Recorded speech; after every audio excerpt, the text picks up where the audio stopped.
go fly through. All I get for the night. If I broke down business, I'm a shot that you go fly through. All I get for the night. Happiness. If I broke down business, I'm a shot that you go fly through. All I get for the night.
you all. And then, of course, let's come right here on the stage and see the dignitaries who are here. I'll just call from the list here. Please pardon me if it's not going this way. We have the principal country officer of IFC Nigeria. I wonder if he's here. Mr. Christian Mula. Mr. Mula? Oh, I thought you were supposed to be here. But anyway, we appreciate you. Thank you for coming. And then we have Mr.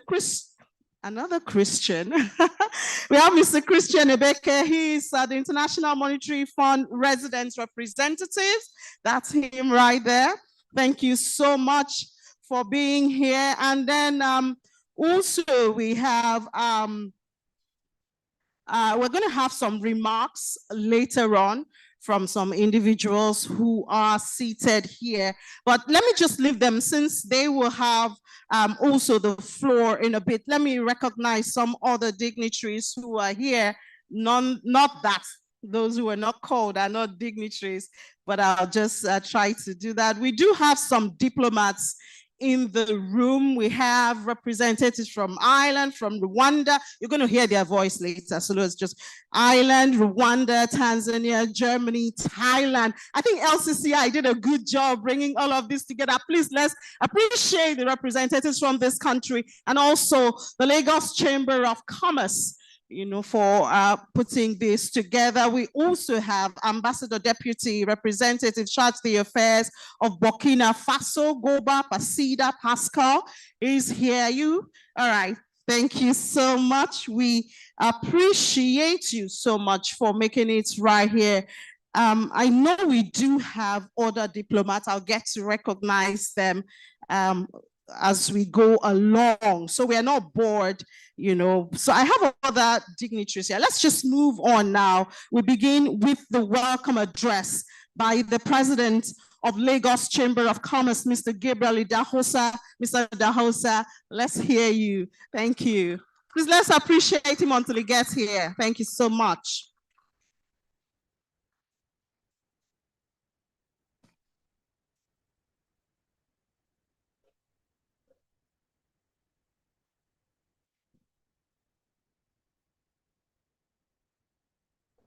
The President of the Federal Republic of Nigeria, ably represented by the Minister of State for Trade, Mr. John Eno, the Honorable Minister for Regional Development,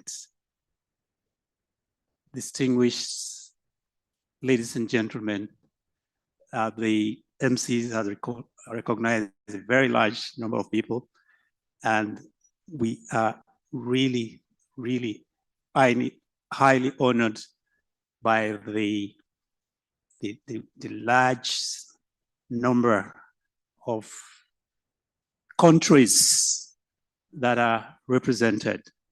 I think that's the first thing to say about this year's Nigeria Invests. We have a lot more countries from a much more diverse geography, and we want to welcome all the delegates from these countries. It validates what we started when the Nigeria Invest series was introduced into the affairs as another layer of advocacy in the Lagos Chamber of Commerce. And the fact that the business community has seen value in it, as the MC has said, is what's making us extremely happy to continue to expand it. So it's with profound honor that I welcome you to the 2025 LCCI Nigeria Invest. This gathering is not just another conference. It's a strategic convergence of ideas, of people, of capital that drives business, and opportunities, not just in Nigeria, but opportunities in all the countries that are here, and how Nigerians and the visitors from all these countries can grow the businesses in their country while doing businesses with Nigeria. For the next 2 days, we have brought together some of the finest minds, the boldest entrepreneurs in Nigeria and in these visiting countries. visionary investors who believe and are looking for even more opportunities in Nigeria, courageous policy shapers from across continents. We have the multilateral agencies here.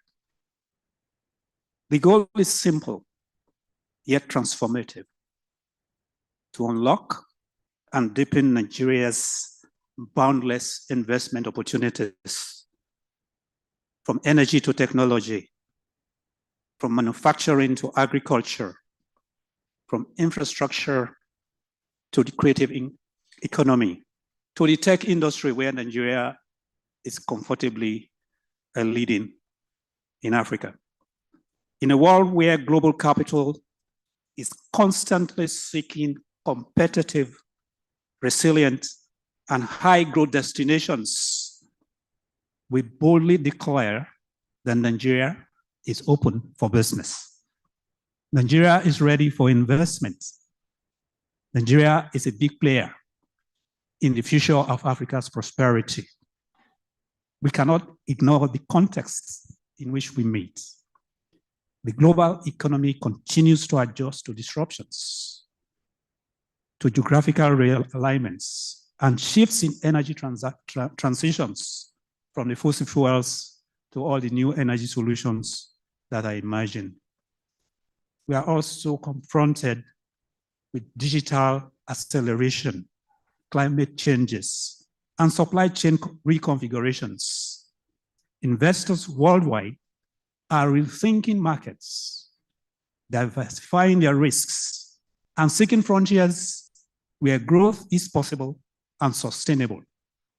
And here lies Nigeria, Africa's largest market, home to over 220 million people, richly endowed with natural and human resources, and strategically positioned as a gateway to Africa's trillion-dollar continental free trade market.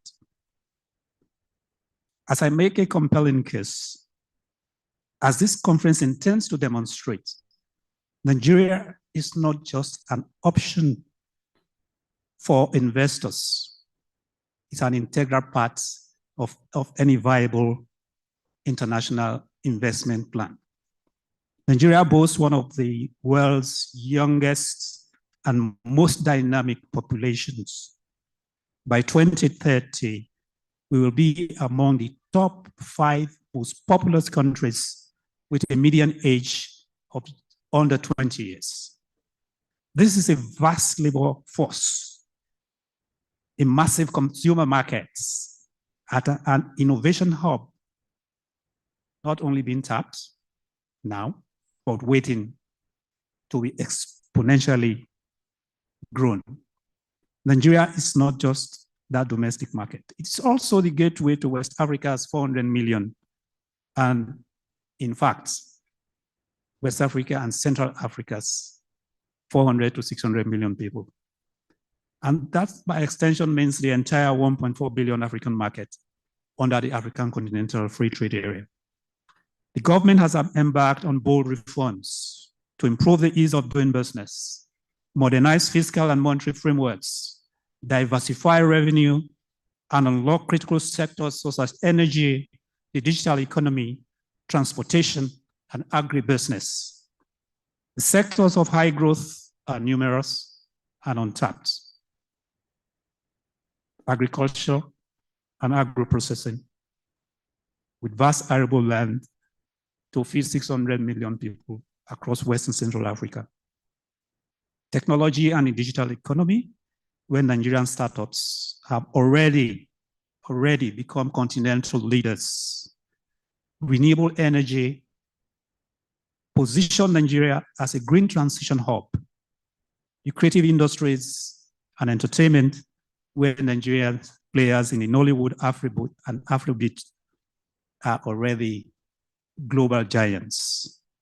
The digital media is redefining this global culture, and the infrastructure and real estate that will go with it, and the urbanization that naturally happens, provide even more opportunities for investors. However, There are challenges that every investor in every country has to deal with. And part of our conversations today is to put challenges on the table. We have not just two ministers, we have a lot of the federal and state agencies in the room to address those challenges. My message is direct to the foreign investors here today. For those of you who are coming to Nigeria for the first time, Nigeria is your next frontier.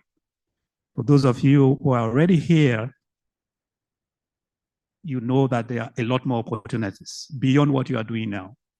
And that's what the conversations in these 2 days are all about. So if you want to be part of Africa's rights, you cannot afford to overlook Nigeria. If you wish to scale, innovate, and be resilient, Nigeria offers it. If you survive in Nigeria, you probably survive anywhere in Africa. I guess a lot of investors will say so. If you want partnerships built on mutual growth, Nigeria is ready because we are also blessed with very strong entrepreneurial spirit and not just national but international players that can be your worthy partners. So imagine in Nigeria where farmers in Kaduna and Kano export agro-processors goods seamlessly to markets in Europe and Asia. In Nigeria, where Lagos becomes Africa's leading digital hub. It's already so, but it has to be much more so. Producing unicorns, we already have 5, 6 unicorns right from the city of Lagos. In Nigeria, where clean energy powers our homes and industries, creating jobs while safeguarding the planet. In Nigeria, where young creatives in Abuja, Port Harcourt, and Enugu are global cultural ambassadors. In Nigeria, where investors profit and have a legacy of impacts, making profits and having sustainable impacts on the people and the climate. That is the Nigeria we are inviting you to invest in. That is the Nigeria we are building together. We have invited state governments. I'm happy that 1 or 2 new state governments, Bauchi, I'm very happy that you came. Bauchi, for your first time. And we expect to see more that are on the way. We invited the state governments to use the Invest Nigeria platform to showcase the investment potential in their respective states. So for foreign investors who are getting to know Nigeria, Lagos is not the only game in town. There's a lot more in the other 35 states. And I think it's important that you get to know what you have in all the other states. At some point during this event, you will have the opportunity to meet several state government representatives for investment partnerships. And we are ready and available at the shortest notice to arrange these meetings in these 2 days. So let me emphasize that this is a decade for Nigeria from the point of view of the business community, especially with the kind of reforms that the federal government has already done and is pushing vigorously. Our choices today, the partnerships we forge at this conference, and the investments we unlock will echo for generations. So as we commence this 2-day journey, I encourage you to explore the opportunities, ask the difficult questions, seek partnerships, think long-term, and commit to building prosperity together. The Chamber has continued to promote bilateral trade through annual trade fairs and exhibitions, inward and outbound missions, and participation in several international trade shows for this very purpose.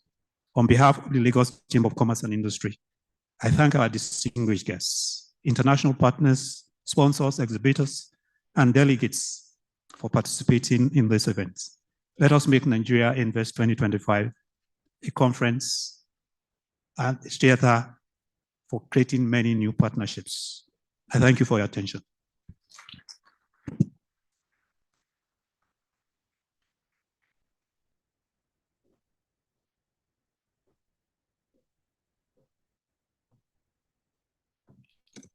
Thank you so much, President Idahosa, for that. The Nigeria of our dreams, and we can all be a part of it.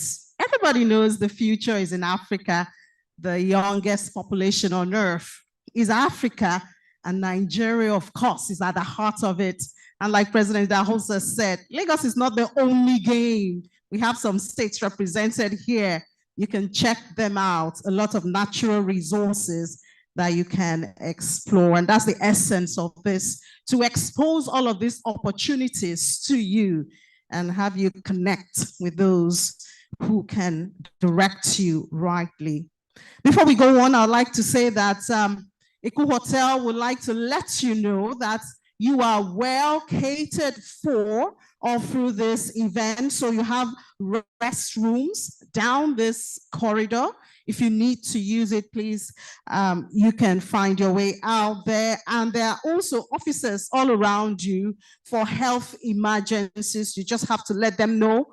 We don't pray for it. We know we are Nigerians, we pray a lot. But, you know, precaution has been taken. You have officers and members of staff of Eku Hotel all around you. If there's any health emergency, please just let them know and you'll be well taken care of. Also, we are all good people, executives and honorables, big business people right here. But let's keep our eyes on our personal belongings, our phones, taps, our purses. Please, let's keep our eyes on it. If you're going out, you know, don't just leave it right there. These are very important tips. Now, before we go to the next speech, let's recognize some more individuals. We have another diplomat, the Consul General of Indian Consulate in Lagos, Sri Chandramoli Kumakern, right here. Thank you so much for coming all the way. India is represented here. And back home, we have Honorable Akinyemi Ajigbotafe. He is the Honorable Commissioner, Ministry of Wealth Creation and Employment, and he's representing our host here in Lagos, the Governor of Lagos State. Thank you so much for making time to be here. And Bauchi is very interested. I learned it's your first time here. I'm sure that you'll be going back to Bauchi with a whole lot. We have the Honorable Commissioner, Bauchi State Ministry of Commerce, Industry and Investment, Mohammed Salis Gamawa. Thank you so much for coming. And also from Bauchi State, we have the President of Bauchi State Chamber of Commerce and Industry, Honorable Aminu Damaliki. You're welcome, sir, Honorable. And right here in Lagos, we have Mrs. Bolanle Dada, the Deputy Director of NEBSA, Lagos Zonal Office. She's representing the Managing Director of NEBSA for export. Thank you so much for your time. Another female there is Mrs. Tola Akerele, the General Manager and Chief Executive Officer of National Theatre, representing the Federal Minister of Arts, Culture, Tourism, and the Creative Economy. Mrs. Akinrele, do we have you? Let's recognize you. All right, you're welcome. Please send our greetings to the Minister. And then we have coming from states again, representing Abia States. Abia States, representing the governor there, is the Honorable Commissioner for Industry and SME for Abia State, Mazi Michael Enyinaya Akpara. Where are you, Mazi? Thank you so much for coming all the way from the southeast of Nigeria. And then we have Barrister Marlene Apoture, Public Relations and Protocol Office at the Office of the Director General, also the Executive Assistant to the Chairman, Governing Council of the Nigerian Institute for International Affairs. Where are you, Barrister? All right, thank you so much for coming. We are glad to have you here. We have also individuals from the private sector, but let me just recognize also from the Customs, Assistant Controller General of Customs, Charles Orby, representing the Controller General of Customs. Okay, I seem to be the last to see you. All right, but thank you so much for coming. Now from the private sector, we have the Group Head SME Banking of UBA, Babatunde Ajayi. Mr. Ajayi, thank you so much. We appreciate your presence. Also from UBA, the Group Deputy Managing Director, Muyiwa Akinyemi, also here. Mr. Akinyemi. All right, and then we have the chairperson, Avon Healthcare Limited, and co-founder, Tony Elumelu Foundation, Dr. Awele V. Elumelu, OFR. Dr. Elumelu, can we see you? Okay, I'm sure she'll be here in no distant time. So, I mean, we'll keep doing this as the program progresses. But for now, let's have an international view to all of this. The IFC is well represented here by the principal country officer, IFC Nigeria. Mr. Christian Mulamula is right here. Please let's make him feel welcome as he comes in.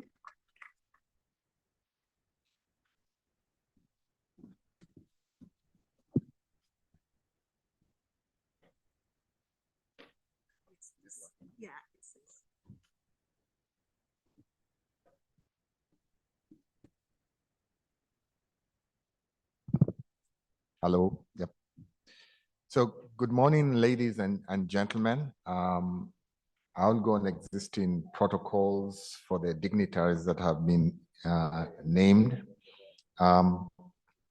It's a true pleasure to be here today representing the IFC at this conference hosted by the Lagos Chamber of Commerce and Industry. At IFC, our mission is clear: to create jobs, improve lives, and help businesses compete and grow sustainably. I've been asked to make some brief remarks about our views on investing in Nigeria. I'm conscious that the IMF is here and they're going to be speaking after me, so I'm going to stay away from broad economic type issues, and I'll leave them for the IMF. So some background. Nigeria, and some of them, my comments have been already mentioned by the very able president of the chamber. So you'll hear some recurring themes here. Nigeria is arguably among Africa's 3 largest economies. That was something that was mentioned before.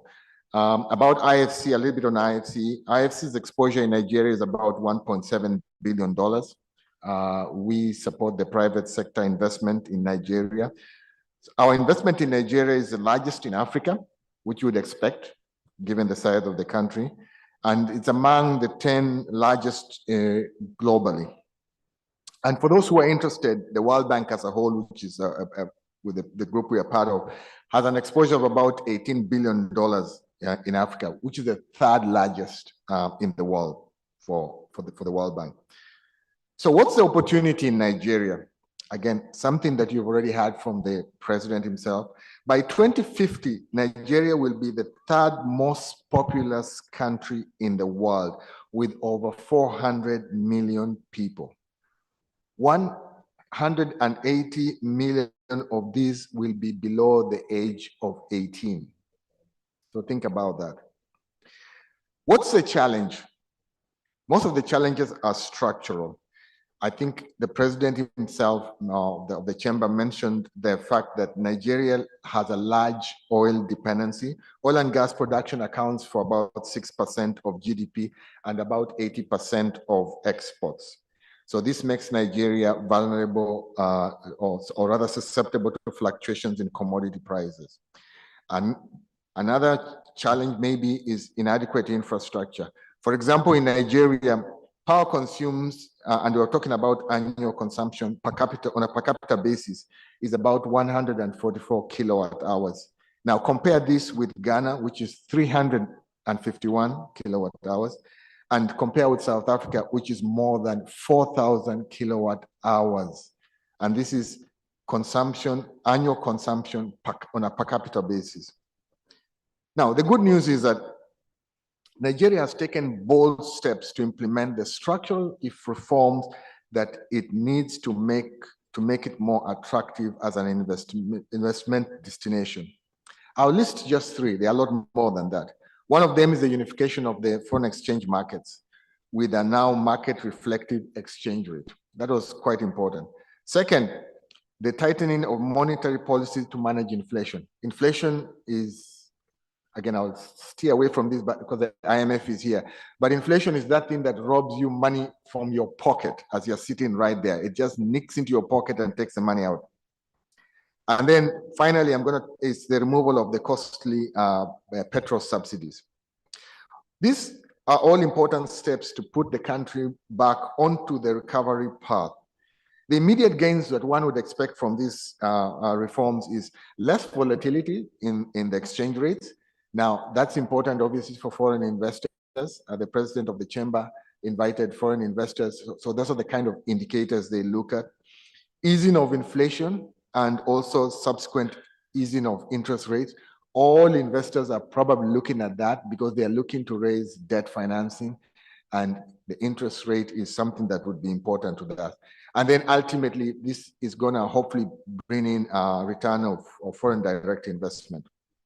So what are some of the investment opportunities that IFC sees? That's what I've been asked to speak to a little bit.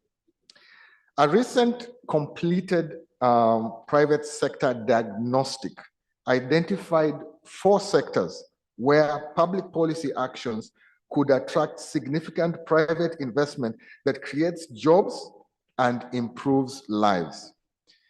I'm going to list the 4, but this is not an exclusive list. One of the first one is ICT, information, communication, and telecommunication infrastructure. The other is pharmaceutical manufacture, pharma. The next is renewable energy, and the third is agriculture and agro-processing. Let's take a look at ICT, for example. Inadequate fiber optic network in the country means that Nigeria uses less than 10% of the total capacity available at the 8 submarine cables that land on the Nigerian coast. We're using only 8% of that capacity. The existing 3,500 kilometers of national fiber is operated by the 4 main mobile network operators who have each built their own connections between the major cities. So these are proprietary networks. As a result, the network is characterized by overlapping inter-city links and limited access to most rural areas. Small providers must pay high access fees to use those networks, effectively restricting competition. They are proprietary networks. There's currently a plan to roll out over 120,000 kilometers of national backbone fiber at a total cost of $2 billion. This will be probably done under PPP structure. This is the sort of investment coupled with reform initiatives that will put Nigeria firmly on the path to recovery. An example of the reform we're talking about is, for example, instating or reinstating the 125 naira per meter right-of-way fee. Expanding the nationwide backbone fiber network would open up new investment opportunities in digital for businesses, schools, hospitals, and government agencies. This has the potential to create over 200,000 jobs. What about the other sectors? Nigeria is rich in agricultural resources. Nigeria's rich agricultural resources present an opportunity for industrialization in agricultural processing and food security. This includes the development of food processing industries such as production of palm oil and cocoa processing. Opportunities also lie in expansion of food crops like cassava and soybeans and others for domestic consumption and export. We deem this an opportunity to create over 300,000 jobs. Regarding electricity, the needs are well understood, so I'm not going to go into that. Growing demand for electricity with an unreliable grid, not being able to meet the demands present unique opportunities in the renewable energy space. And I think I've seen some private companies operating in the renewable energy space. This has the potential to create another 250,000 jobs. Regarding pharma, the government is working on expanding university health coverage, particularly in the rural areas. In addition, an increasingly affluent and urban population comes with its challenges. For example, possibly increases in the non-communicable diseases such as those related to obesity and other more sedentary lifestyles. All these factors create increased demand for drugs. This, coupled with a new policy that requires drug importers to move towards local production, creates an attractive investment opportunity in Nigeria. So for those who are looking for investment opportunities, I've listed 4. This last opportunity in pharma has the potential to create over 30,000 new jobs. In the wider infrastructure space, we see huge opportunities to use PPPs, this is public-private partnerships, to address deficits, and these deficits, for example, in the aviation space, that's airports and airlines, also in the highway space, you've heard about the HDMI program. So let me close with this. At IFC, we look forward to continuing to support the private sector investment opportunities in this and other sectors in Nigeria. Ultimately, the goal is to create jobs, improve lives, and help businesses compete with and grow sustainably. We look to work with the chamber to realize Invest Nigeria objectives. And that's why we at the IFC are happy and proud to be represented at this occasion and support the private sector and the chamber in its objectives. Thank you, Chamber of Commerce, for this opportunity to share my thoughts at this conference. Thank you.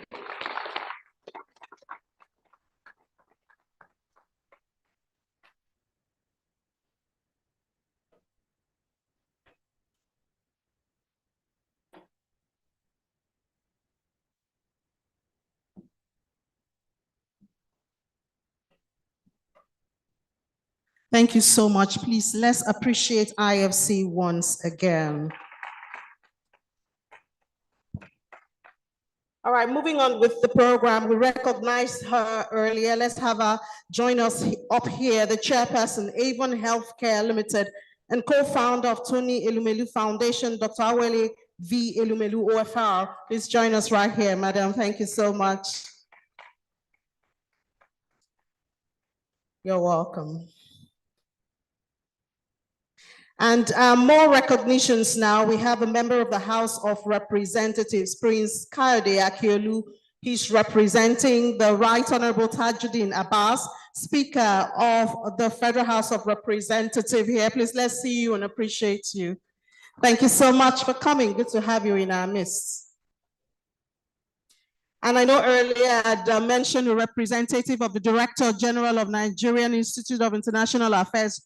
Well, the professor is actually here himself. Let's recognize Professor Ehosa Osaga right here. Please, we really need for you to stand up because I'd already said you were being represented. That's Professor by himself, the Director General of NIIA. You're welcome, sir.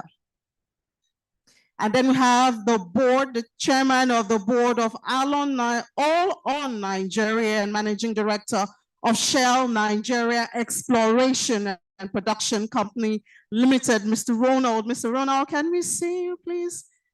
And appreciate you. Mr. Ronald? Okay. Oh, all right. Good to have you right here. Also, we have representing the Executive Governor of Bayelsa State, Dr. Eberi Jones. He's the Honorable Commissioner for Trade, Industry and Investment. Dr. Jones? Dr. Jones. All right, right here. We appreciate you. Welcome to our midst. And then also we have the representative of the Controller General of Customs, Controller Salamatu Atuluku. He's the Controller Project Nurturing Unit at Customs. Can we see you? All right, right there. You're welcome, madam. And then also representing the Honorable Minister of Foreign Affairs, Ambassador Anderson Madubike, the director, he is the director, Economic Trade and Investments at the Department of Ministry of Foreign Affairs. Director, where are you? Okay, I don't see him, but we hope. Oh, Ambassador, you're welcome, sir. Good to have you, Director, Ambassador. We appreciate your presence in our midst. Okay.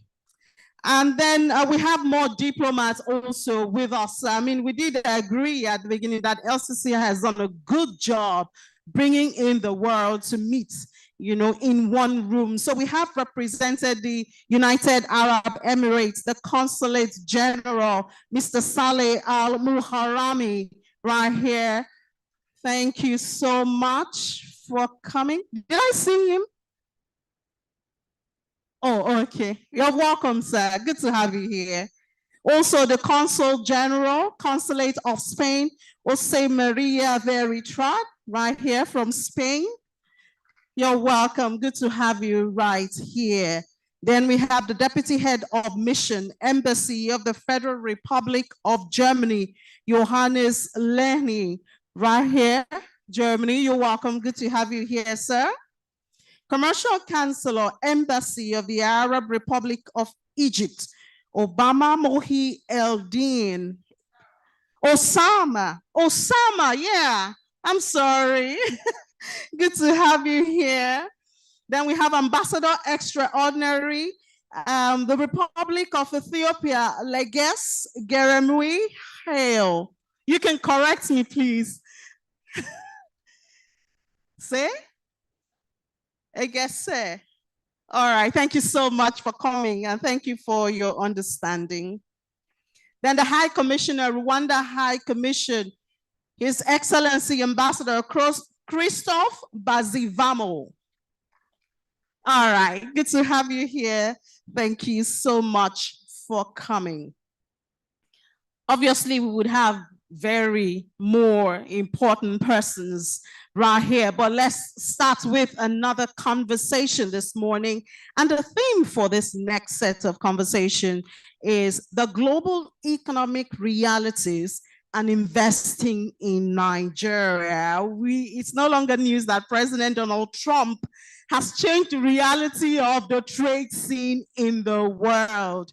And Nigeria can either benefit or lose out following those trade tariffs. But let's see how perhaps you can be a part of the opportunities that these new global realities have presented in Nigeria and the world. And we would have joining us to speak on that Dr. Christian Ebeke. He is the International Monetary Fund resident representative to help us see a wider picture of what's going on in the global world and how Nigeria can be part of it. Dr. Ebeke.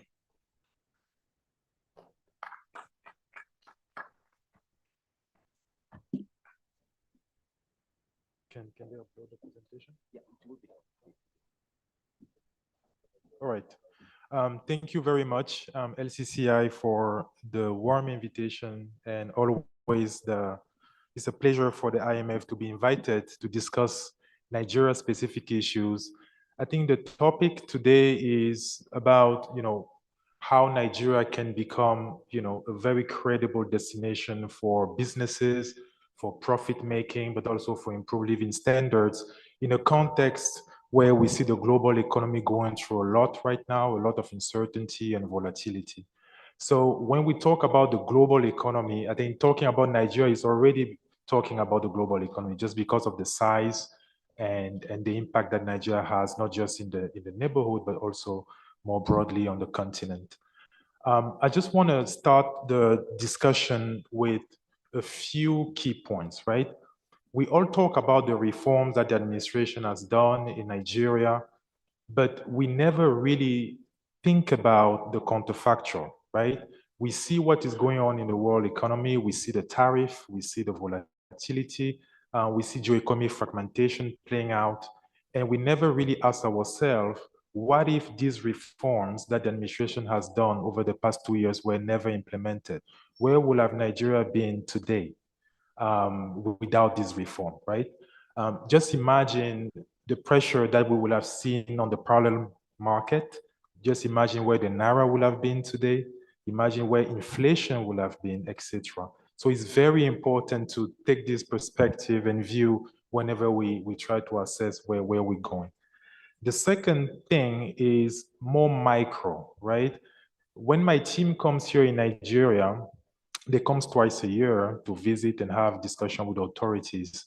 What we have seen over the past 2 years was something very simple. The team was never able to pay with their foreign credit card in any hotel here. In most of the hotel, in 2023, 2022, when they were coming, it was very difficult. Then the card were either declined, the loss of corresponding banking relationship, really influenced the process. But since a few months, right, a few quarters, this process has started again. So just few examples like this are already showing that these reforms in this context are actually working, not fully, but they are working. And I will discuss today a little bit how we see the reform, the impact, but also what needs to be done to really unlock more business opportunities for you guys. So let me start with, can someone help me just move the slides? This thing doesn't seem to work. Okay. So the first point I want to make is that, macroeconomic stabilization is really strengthening in Nigeria.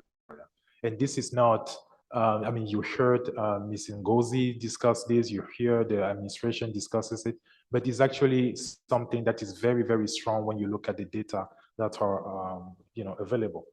The first thing that is very important for you businesses is that inflation is finally decelerating, okay? It doesn't mean that prices are falling necessarily, but the pace, right? The rate at which prices are increasing is slowing down. So this is very, very good news. Even after the CPI rebasing, we can clearly see that, prices are coming down in year-on-year basis, and they're more stable on a month-on-month basis. Very importantly for you businesses, in the context of global tariff and pressure on the exchange rate in many other countries and dollar weakening, you can clearly see that inflation expectation in Nigeria are also decelerating, right? So fewer and fewer Nigerians believe that prices will keep on increasing the next month or the next 3 months, right? So it's very important to see that inflation expectation variable coming down. This helps anchor and help the job of the central bank clearly in the process. So the monster is retreating, but the monster hasn't gone away, but it's already very good news for you in terms of planning and also for your activities.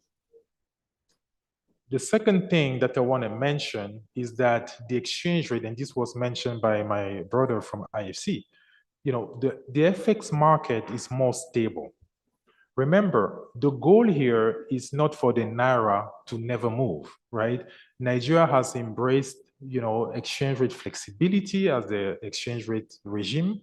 It doesn't mean that Nigeria is going back to the peg where the Naira for dollar exchange rate was fixed at a certain level, no.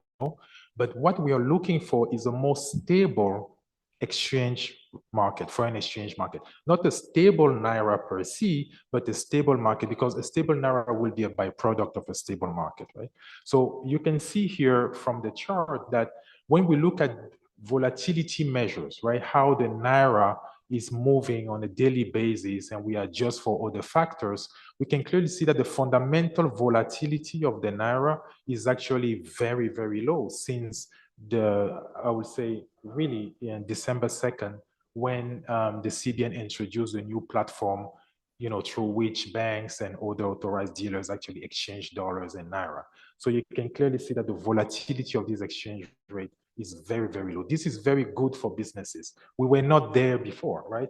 The time when Nigeria had this level of stability was when the peg was there, when, before 2023, the Naira dollar exchange rate was actually fixed, but this was fixed at a very high cost, right? Nigeria was losing a lot of FX reserves to keep that.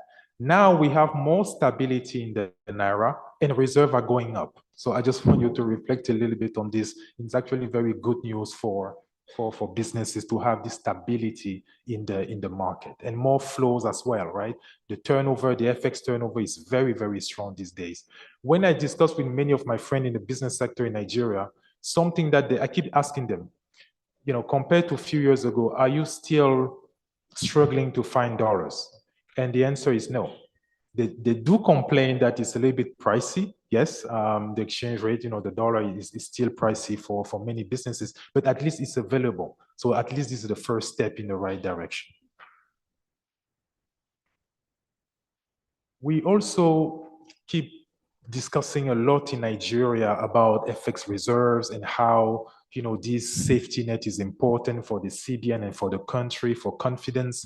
Here, what I'm showing you in the chart is at the IMF, and we do it for many, many countries in the world, right? Reserves are adequate when they are able to cover all the different colors that you see in that chart, right? So if FX reserve in the country are able to cover for, FX liabilities, if they're able to cover for short-term debt, for a little bit of export, etc. Whenever reserves are above the things that they're supposed to cover for, we think that, the metric is adequate, the level is adequate.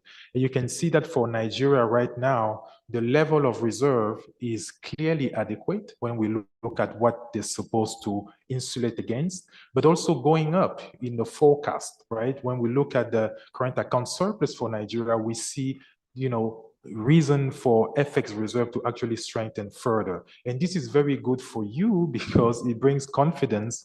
It helps you plan. You know that it's available, reserve are available whenever the central bank needs to intervene in the market to calm disorderly conditions, etc. You know that they have the firepower to do that. It's very, very good for your business and for confidence. So against this backdrop, when the central bank or Stanbic Bank survey manufacturers or head of companies, it's not surprising to see that, for many of the companies now, they see the outlook as improving, right? So this index that you see there is actually a forward-looking variable that tells you that businesses expect output to grow or to continue growing in the next few months. So again, the backdrop is there. Stability is now helping businesses a little bit more in terms of planning, but also to take on more risk in terms of investment. We have noted the tax reform laws that have been passed. I'm not going to discuss too much the details of it. I think you as private sector, I'm sure your teams are looking carefully at the different measures and how this will impact your businesses. But at the macro level, the goal of reducing the number of noisy taxes, streamlining the taxes, improving, the VAT system with now the recognition of input credits and things like that is actually very, very good for the working capital of small businesses. Is very good for companies in terms of planning, but also streamlining the overall tax system framework and improving the mechanism, the dispute resolution is also something that is very, very good. So again, kudos to the administration for pushing this landmark reform ahead. We are the IMF, so we also have to talk about what needs to be done in order to even bring more growth, but also create a better business environment given today's challenges. I want to start with this chart, right? It tells you what Nigeria receives in terms of foreign capital inflows, okay? What you see there is that the bulk of foreign money that comes to Nigeria is the red one, right? Which is foreign portfolio investments, yeah? So these are short-term money that comes, it's actually also important, right? Is helping to liquefy the FX market, is helping, the stock market and the FX market to be buoyant, etc. But what you can also notice from this chart is that the more patient capital, which is foreign direct investment, which is the one that actually is greenfield investment, right? The money that comes here and stays and help with jobs and growth and productivity, That part, which is the green part, is tiny, right? Nigeria receives very, very little FDI, very, very little. And it's actually a little bit worrisome for a country of this size, because when you compare Nigeria, which is the red dot here, when you compare Nigeria with countries at the same level of GDP, right? So if you just look at the vertical axis here, you trace up, right? So you go to on the red dot and you move up. You see that other countries like Vietnam, Malaysia, South Africa, Philippines, they have about, the same range of GDP level, but look at how much they have attracted in terms of FDI into their economies. So it's very, very critical that in this global context of geoeconomic fragmentation, people are rethinking their relationships, countries are rethinking how and to trade and how to invest in different other countries. Nigeria has a strategic role to play in order to benefit actually from this geoeconomic fragmentation, given its size and potential market. We talked about FDI, but I also want to talk about what is happening here in terms of bank credit, right?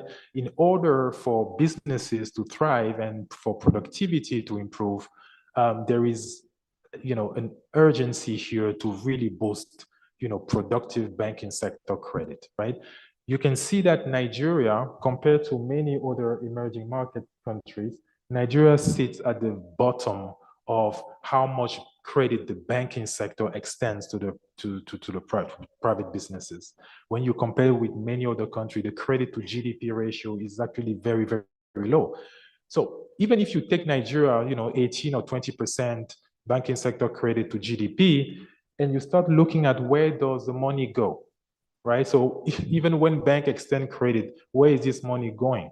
You see that for the green part, right, which is basically finance, service, and oil and gas, they account for the bulk of the credit allocation in the economy, right? The blue part, which is what I think should also count as much, which is manufacturing, agriculture, different sectors like that, they actually receive very, very little in terms of banking sector credit. So there is a misallocation of domestic savings in Nigeria and a concentration into few sectors. And the sectors that are supposed to drive productivity and jobs and good wages are not receiving much. And there are many, many reasons why banks are a little bit reluctant to invest in other sectors, including, judiciary process that are not working, enforcing collateral, which is a pain in Nigeria, etc. But clearly, the diagnosis is there. Nigeria will need more financial deepening in order to help the private sector grow. We also know the reality of today is that poverty is actually going up, right? And it means a lot for businesses, because this is purchasing power that you are losing, right? And these are potential consumers who could no longer afford certain products or will delay certain consumption just because of rising poverty.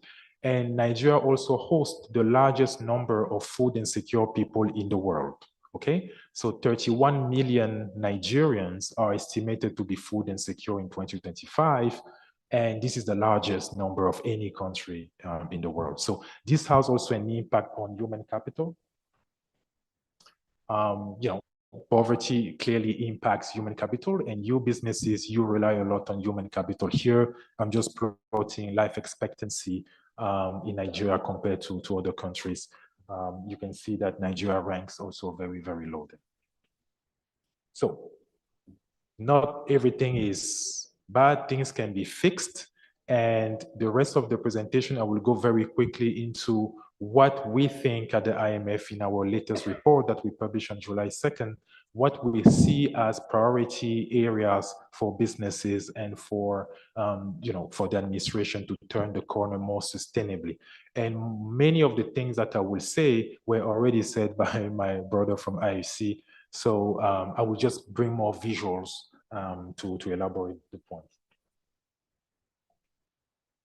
So the first thing is security, okay? No other emerging market countries with very strong growth has to deal with the type of security problem Nigeria faces. So the first thing first is security. Okay, security is very important for the business sector, very important for people themselves. Is a deterrent. Is a good input to productivity. Insecurity clearly impacts long-term growth prospects. So again, Nigeria needs to fix the security problem in order for the private sector to thrive. The second is clearly power. Again, it was mentioned by IFC. The growth objective is 7%. This is what the administration wants to do. 7% will need more electricity, right? We will need more electricity in Nigeria, more reliable electricity, could be from renewable sources, could be from the grid, whatever, but clearly for the private sector to generate this type of growth that the country needs urgently in order to lift people out of poverty, the power sector is an imperative. There should be a Marshall Plan really to fix the power sector, given the multiplier effect it has on the rest of the economy. I think IFC also mentioned agriculture. Again, we think that this is a macro-critical sector at this point. One, because food inflation keeps on increasing, which is impacting the cost of living. Second, agriculture can employ a lot of young people in Nigeria, and including in the agro-processing sectors.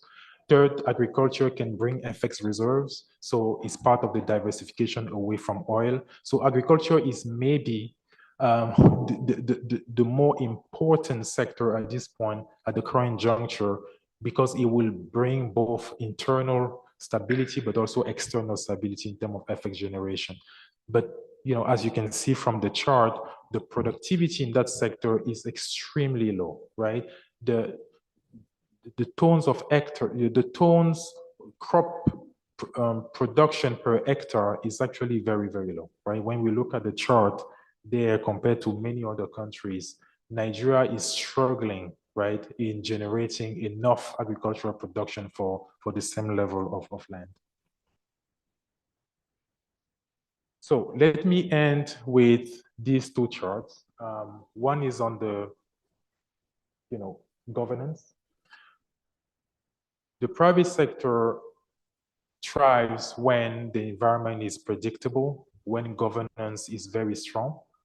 Here, what we're plotting is clearly the gaps between Nigeria and the rest of emerging market countries, where Nigeria sits into the deviation between Nigeria governance level and the rest. You can see that there are huge gaps in terms of corruption, in terms of government effectiveness compared to other emerging market countries. So this is the first thing. And the last slide I have is on the business regulation. Again, something that matters a lot to you businesses.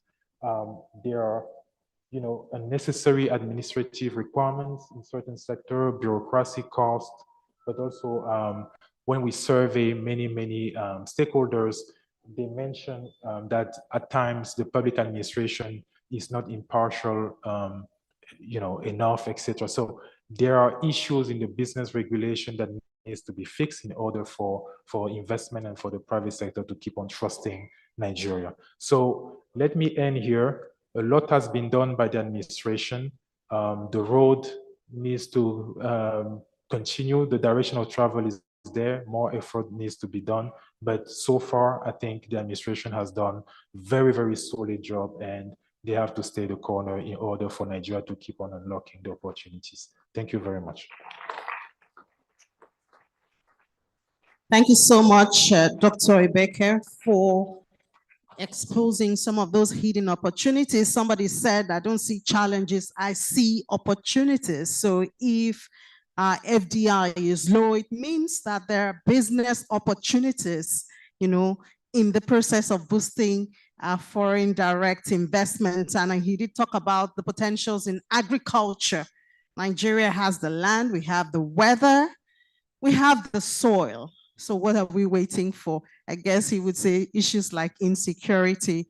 But as he said, this administration is working. And of course, the people will always ask for more, but these opportunities are abundant. and we hope to explore them.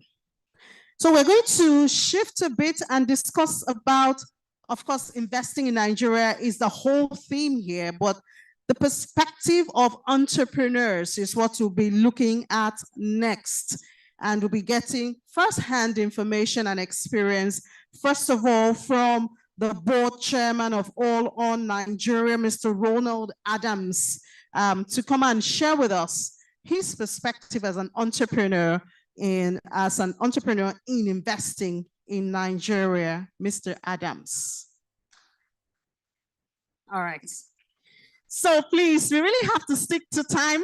10 minutes is what we have for the remarks. Thank you so much.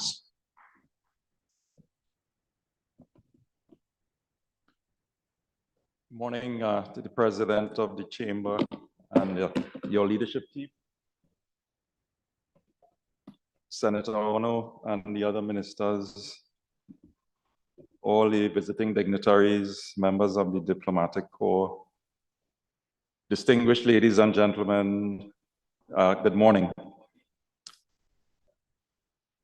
I'm honored to attend the 2025 International Business Conference and Expo organized by the LCCI in my capacity as board chairman of All On.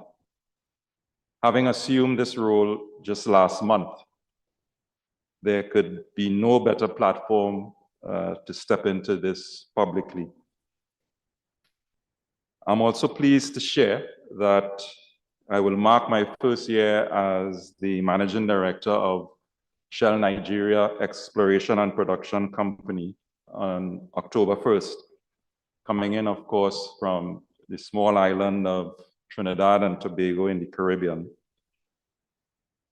And therefore, I hereby pledge that there will be no distraction or conflict between any private and the national celebrations on October 1st. I had that challenge to navigate last year when I got here on the night of September 30th and had my first meeting on the morning of your independence. What a welcome to Nigeria. However, this year's theme, Invest Nigeria, is especially timely as the government takes bold steps to attract foreign investment. Just last week, the Nigerian Governors Forum launched Investopedia, a digital platform showcasing investment opportunities across all 36 states. Few things excite me more after 33 years in the energy sector than the promise of investment. However, in the interest of time and today's agenda, I will be speaking solely from the perspective of my role as chairman of All On. Just one of two hats I'm proud to wear. Shell established All On in 2016 as a non-profit entity to increase access to commercial energy products and services for underserved and unserved off-grid energy markets in Nigeria, especially in the Niger Delta. Nigeria, as has been said earlier, with its youthful population, abundant natural resources, and entrepreneurial spirit, holds immense investment potential, not just in energy, but across agriculture, digital technology, manufacturing, infrastructure development, and financial services. However, as we all know, there is not enough energy to light up bulbs and television sets at home and power equipment in industries. Over 80 million Nigerians still lack access to reliable electricity. The consequences of the deficit are far-reaching. Stifled productivity, limited access to quality healthcare and education, and stunted economic potentials. But it is not all doom and gloom. The energy deficit can translate to a surplus with a $10 to $20 billion market opportunity, especially in off-grid energy solutions such as mini-grids, solar home systems, and clean cooking technologies. Orlon has achieved over 50 direct investments, committed over $40 million and supported ventures that have brought clean energy to over 1.2 million Nigerians across 190 underserved communities across the country. They include 83 mini-grids and 162,000 solar home systems. Our investments range from local solar assembly plants and women-led businesses to partnerships under programs like the Demand Aggregation for Renewable Technology, better known as the DART initiative. This initiative, supported by a $25 million financing facility, will aggregate demand for renewable energy, pool procurement to achieve economies of scale, and provide access to affordable financing and coordinated logistics. However, I want to emphasize that Orlon is just one player in a rapidly growing ecosystem. The Nigerian government, in collaboration with international partners, has launched initiatives like the Distributed Access through Renewable Energy Scale-Up, or DARES program. This is a $750 million effort backed by the World Bank and the Energy Transition Plan, which aims for carbon neutrality by 2060 and the deployment of 30,000 megawatts from renewable resources. If you add this to the M300 initiative to electricity, 300 million people across Africa, with Nigeria as a primary market, it becomes clear that the ecosystem is evolving with private capital, local innovation, and policy support aligning like never before. Thankfully, the market is responding. According to a Dalberg report, the renewable energy sector has grown from under 50 active players in 2018 to over 100 today, with annual investments rising from 90 million in 2018 to over 250 million in 2024. But beyond numbers, the sector is driving job creation, local content, and climate resilience. For instance, households transitioning from diesel generators to solar systems are spending up to 10 times less on energy, while reporting better air quality and improved health outcomes. As an energy executive, I also recognize the importance of the oil and gas sector in this transition. Nigeria will need a balanced energy mix for decades to come. We must continue to drive efficiencies and environmental performance in the traditional energy space while scaling up renewables. This is not an either-or scenario. It is a coexistence strategy, and it must be approached pragmatically and collaboratively. Let me conclude by saying to policymakers and government partners, thank you for the efforts to create a more enabling environment for investments. Initiatives like DARES and ETP are sending the right signals that the country is open for business. Sustaining this momentum with investor-friendly reforms will be critical to unlocking even greater capital and innovation.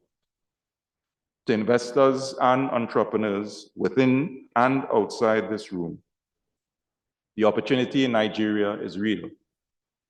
The needs are urgent, and the ecosystem is vibrant. Now is the time to invest, not just in businesses, but in Nigeria's future. A future that is inclusive, sustainable, and resilient. As a global oil and gas company with over 60 years presence in Nigeria, Shell is part of that future, as we have done through Allon and our other businesses. Join us as we continue to power progress in Nigeria. I thank you. Thank you so much, Mr. Adams, and thank you even more for keeping to time. We really appreciate that. Please, a round of applause for Mr. Adams. And I guess when you also look at the energy sector, the electricity, the recent electricity law, which gives states the power to produce, distribute, and work with the private sector. That's also another opportunity, which I believe Allon has already tapped into. And you have the opportunity to also be part of it. So everywhere you look in Nigeria, electricity, energy, transitioning from the old to the new forms of energy, there are opportunities everywhere. Thank you so much, Mr. Adams. All right, I'd like to recognize, coming all the way from the United States of America, the President and Chief Executive Officer of Global Incorporated, Mr. Paul Kennedy. Mr. Kennedy, would like to appreciate you traveling all the way for this. Really appreciate you. Thank you for coming. Now, we're still looking through the lens of entrepreneurs, and we'll call once again today a woman of many parts. So earlier, I did introduce her, connected to Avon. Now I have to add, and I know you know her more from this perspective, as a director of Hess Holdings. Of course, she's still the founder, Avon, HMO, and Avon Medical, also the co-founder of the Tony Elumelu Foundation. You've met her before, Dr. Awele V. Elumelu, to also tell us from her perspective as an entrepreneur in Nigeria. A round of applause, please, for her.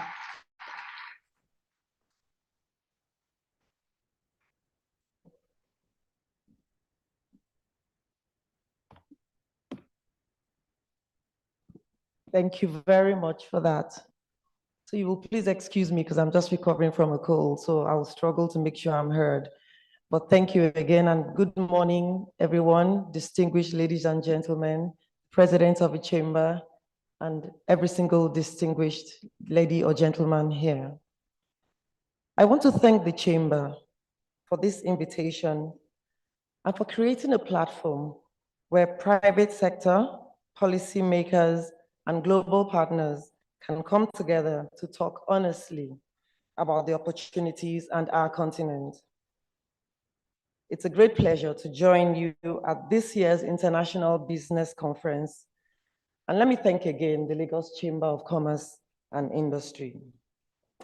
So today, I've been asked to share my perspective on investing in Nigeria and to shed light on both the challenges and the opportunities. I stand here, as I've been very kindly introduced, not just as a medical doctor, but as an entrepreneur, an investor, and above all, a strong believer in the power of the private sector to transform our economy. Our country is blessed with abundant natural resources, as we've heard from some of the other speakers. But equally, we face enormous unmet barriers. But for investors, these unmet needs are not barriers. They are business opportunities waiting to be unlocked. So I'll give a few statistics. Again, we can never hear too much of these statistics. I know some of them have been mentioned, but I'll give a few again, just to frame this conversation. Nigeria is home to over 226 million people. We're Africa's most populous nation, and we're the 6th largest population in the world. Our median age is just 18 years. Over 60% of Nigerians are under the age of 30, making us the youngest nation in the world. By 2025, our population will reach 237.5 million, and by 2050, we're projected to be the 3rd most populous country globally. So what does this mean? It means we're sitting on a gold mine, a massive market, a future workforce, and a generation of innovators waiting for someone to believe in them. But this can also become a challenge if not properly harnessed for human progress. So let me go through some of the challenges as we see them and the opportunities. First, we look at the economic instability and youth empowerment. One of our most pressing challenges is economic instability. As one of the other speakers said, we have people here who will tell us more about the numbers. I'm not here to talk about the numbers, but we know that inflation erodes the purchasing power of families. We know that businesses struggle to survive. We know that unemployment, especially among the youth, is a ticking time bomb. But this is also a great opportunity. Our young people, they're dynamic, they're ambitious, and they're entrepreneurial. Excuse me. If we give them the right tools, the skills, the access to capital, and an enabling environment, they will unleash one of the most vibrant workforces in the world. And this is why my husband and I, in 2010, founded the Tony Elumelu Foundation, committing $100 million to empower African entrepreneurs. Today, over 24,000 young entrepreneurs have received seed capital, and collectively, they have created over 1.5 million jobs and generated $4.2 billion in revenue, pulling over 2 million Africans out of poverty. This is the power of the private sector, transforming lives one entrepreneur at a time. Let's look briefly at power. Despite our vast gas reserves, millions of Nigerians still lack access to electricity. The economy loses about $26 billion annually to poor power supply.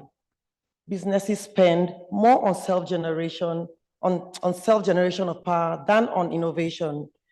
Without reliable electricity, how do we grow our industries? How do we create jobs? At Hess Holdings, we've invested in power through Transcorp Group, turning around dormant assets. This is Afri-capitalism in action, the private capital aligning with profits for purpose, filling gaps where others fail, and creating prosperity that is shared. Now, healthcare. Now, this one is personal to me, this challenge as a medical doctor. So Nigeria loses over $1.5 billion annually to medical tourism. That is capital flight. That is also an opportunity. Why should Nigerians travel abroad for treatment when we can build world-class facilities here? Why export patients? And why even export our manpower when we can retain the skills and create jobs? So for us in our group, the Hess Holdings Group, through Avon Medical and Avon HMO, we chose to act. We're building hospitals, we're building clinics, and we're also providing affordable health insurance because access is as critical as quality. This is how entrepreneurs think. You see the problem, you create a solution. Lastly, let me touch briefly on infrastructure. Nigeria's infrastructure gap is glaring. Roads, transport, clean water, sanitation, we're lagging behind. Poor infrastructure raises business costs and it stifles growth. But again, this is an opportunity for investors in logistics, in transport, in housing, and in infrastructure development. To fellow business leaders, these challenges are real, but so is our opportunity to overcome them. Africa has had sympathy, for which we are grateful, but Africa needs investment now. Africa has had handouts, but Africa needs partnerships now.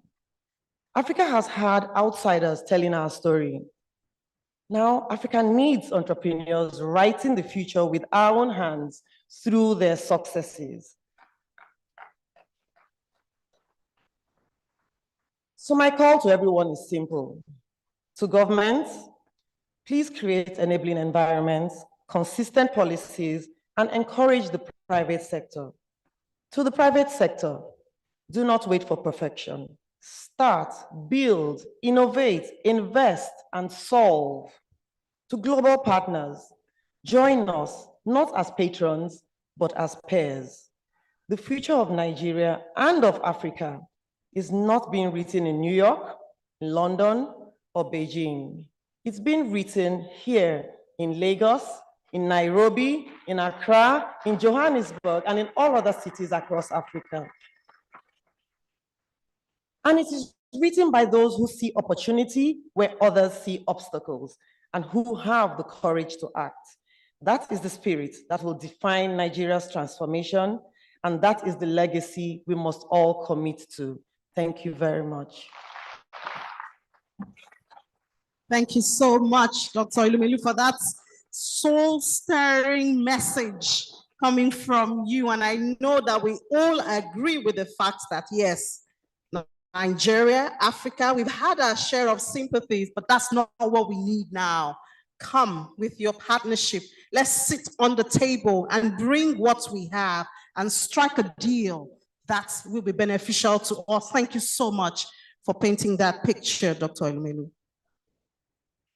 All right, now moving on, we do not have the entrepreneurs anymore. Now we're looking at bilateral relations. And we know that all of this, yes, Nigeria is great, but we're still in the global world and we need to connect. So that's why the next set of remarks will be on opportunities and prospects for strengthening Nigeria's bilateral relations. That's what we are going to be discussing next. And I did appreciate the effort of LCCI to bring a balanced view to the conversation. So let's start from Ireland, all the way from Ireland. We have remarks by His Excellency Peter Ryan to tell us their perspective of the opportunities and prospects for strengthening bilateral relations. Please, a round of applause for him. It's 10 minutes, please. Thank you. Fantastic. Good morning, everybody. I have the most difficult job of all our speakers because I'm following such wonderful speakers there. But I want to thank you very much. I want to firstly to stand on the existing protocol, Your Excellencies, Madam. Dear friends, if I may, we have a lovely saying in Ireland where we say, there are no strangers here, just friends who have not yet met. So you'll forgive me if I don't name check everybody. It's too difficult for an Irish person. We definitely would miss somebody and then we'd feel very guilty afterwards. So I want to commend the MC and I want to commend LCCI on the initiative. I think there's a famous song called 2 out of 3 Ain't Bad. If anybody ever sings karaoke around here, I've now spoken at 2 of the 3 LCCI annual investment conferences. So next time I'll have a t-shirt that says 2 out of 3 ain't bad. Last year was a real learning experience for me. I spoke very briefly. I did a lot of listening and I connected with people.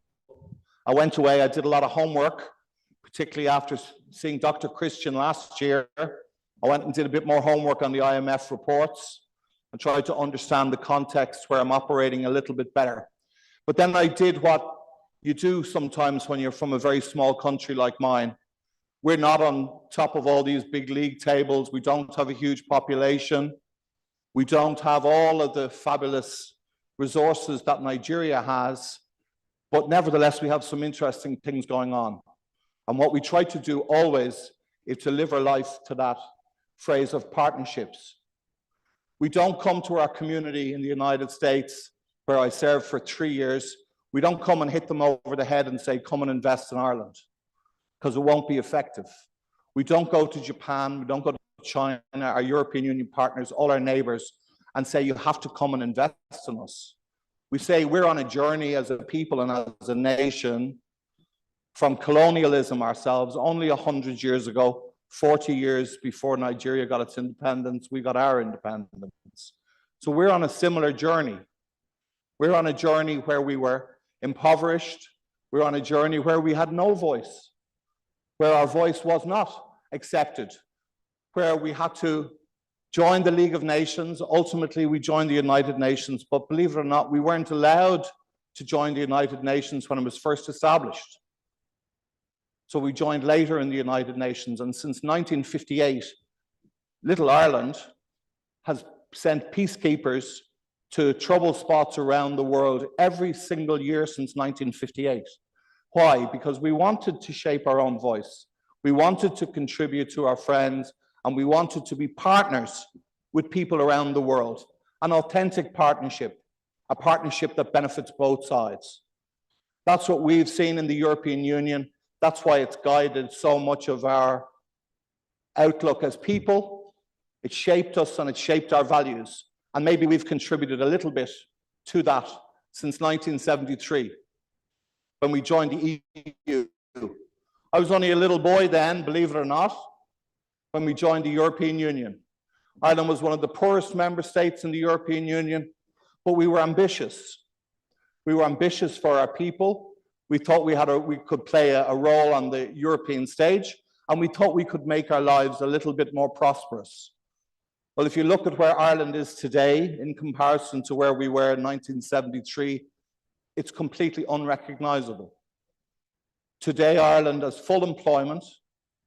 Today, Ireland is the 6th largest investor in the United States of America. Think about that for a moment. There's 193 countries in the world. A country that was one of the poorest in the world 100 years ago is today the 6th largest investor in the United States. We're a country, by the way, that one of our most famous products came here to Nigeria 75 years ago. I'll give you a hint, it's a black beer. And I know a few people around this room are prone to it and like the taste of it. One of the questions I get asked the most in Ireland is, do you prefer Nigerian Guinness or Irish Guinness? I said, I'm the ambassador, I have to like them both equally. My role is to try to facilitate understanding in Ireland about Nigeria, and if I can, to do the same thing in Nigeria about Ireland. To do that in a contemporary way, to try and find opportunities for partnerships. Every single thing that the embassy does is about partnership and learning from each other and sharing. Because guess what? There isn't a single thing, apart from when we come up against the mighty Super Eagles, there isn't a single thing where we compete with each other. We've so much that we can learn from each other. So of course, I'm always intrigued when I come to Lagos, where our embassy was based. For 39 years, we were based in Lagos. Every time I come here, people talk to me about ICT, they talk to me about pharma, they talk to me about agriculture, and they talk to me about power. ICT is a sector where everyone in this room will know that Ireland is a globally important player. It's completely outside in proportion to our population. We're a major global player in pharma. We're one of the largest pharmaceutical exporters on planet Earth is Ireland. And of course, as a country that has known famine within my own great-grandfather's lifetime, we knew famine and we knew starvation, and we know what forced emigration looks like. We're a country that's absolutely obsessed with agricultural production. It's simply an obsession of ours. And this year we'll produce enough food for 50 million people. And part of that is because of our national obsession to prevent hunger for ourselves and for our partners around the world. And at a time when many countries in the world are winding back their overseas aid programs and their development programs and focusing on other areas of their government work, quite legitimately, Ireland is in fact doing the opposite. So Ireland has increased its development work. It's increased its connections around the world. And in the last 3 years, we've opened 25 new embassies in the world. Now, if you understand your Irish history, which I'm sure you all do, you will understand our wish to play a role in the world and our belief that a journey shared is a journey halved. If there are people on a road with you, we think it's a much more secure journey than trying to go on your own. And I know that in Nigeria, you say, if you want to go fast, go alone. If you want to go far, go together. We have exactly the same tradition in our country. We never go to a party on our own. You'll never find an Irish person at a party on their own. You'll never find a Nigerian at a party on their own, because we believe in going together. Because it's when we go together, we've much more strength, don't we? It doubles our strength. It kind of brings it out of all proportion. I think you're really lucky in this country. I think you're really blessed. The fact that you've survived at all and the fact that you come together as a nation under one flag is a wonderful achievement. And I think you should give yourselves more of a pat on the back sometimes than you do here, because you're dealing with big challenges.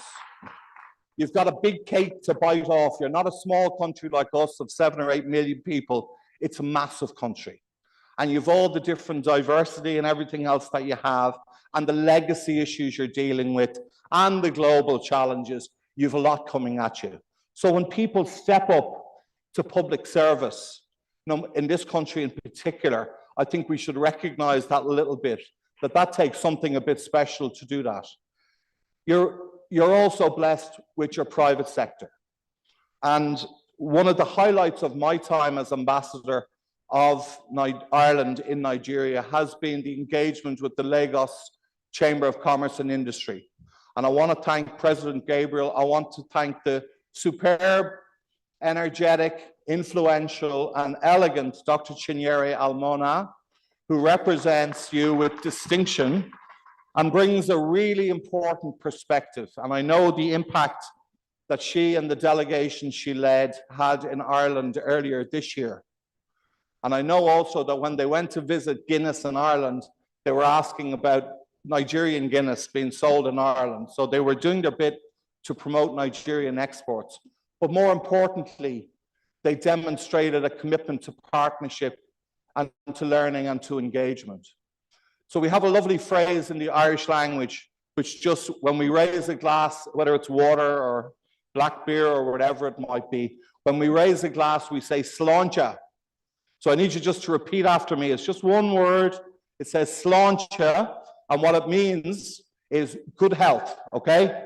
So can I ask you to raise whatever you have on the table in front of you to all the participants, particularly to the dais and to the organizers today. One word on 3, sláinte. 1, 2, 3, sláinte. Thank you. Thank you so much. It's good health and partnership between Nigeria and Ireland. And interesting, there His Excellency Peter Ryan said, we are not competition to each other. But I mean, I'm kind of challenged by what he said, how they produced food for 50 million people. Gosh, it's a huge one. We can do it, Nigeria. Let's do this. Thank you so much for that, His Excellency Peter Ryan. The next remark will be from His Excellency Christophe Bazivamo. He's from Rwanda. Thank you.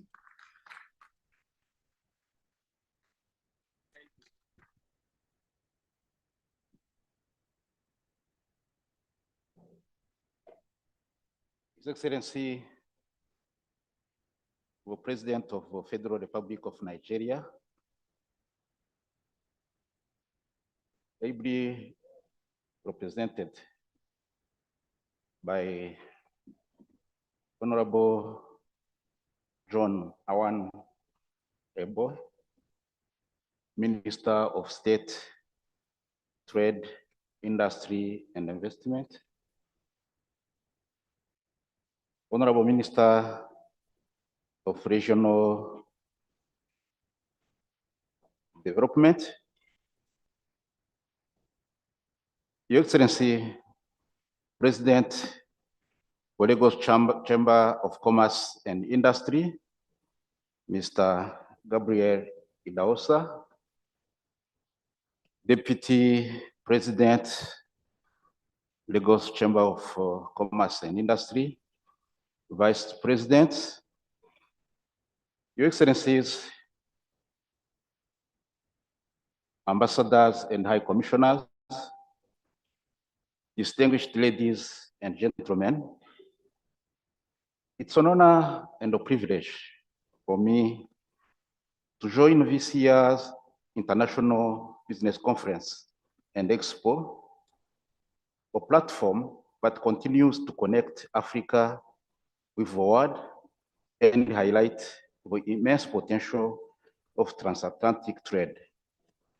Allow me first to commend the Lagos Chamber of Commerce and Industry for sustaining this vision and providing such a practical space for dialogue, partnership, and investment.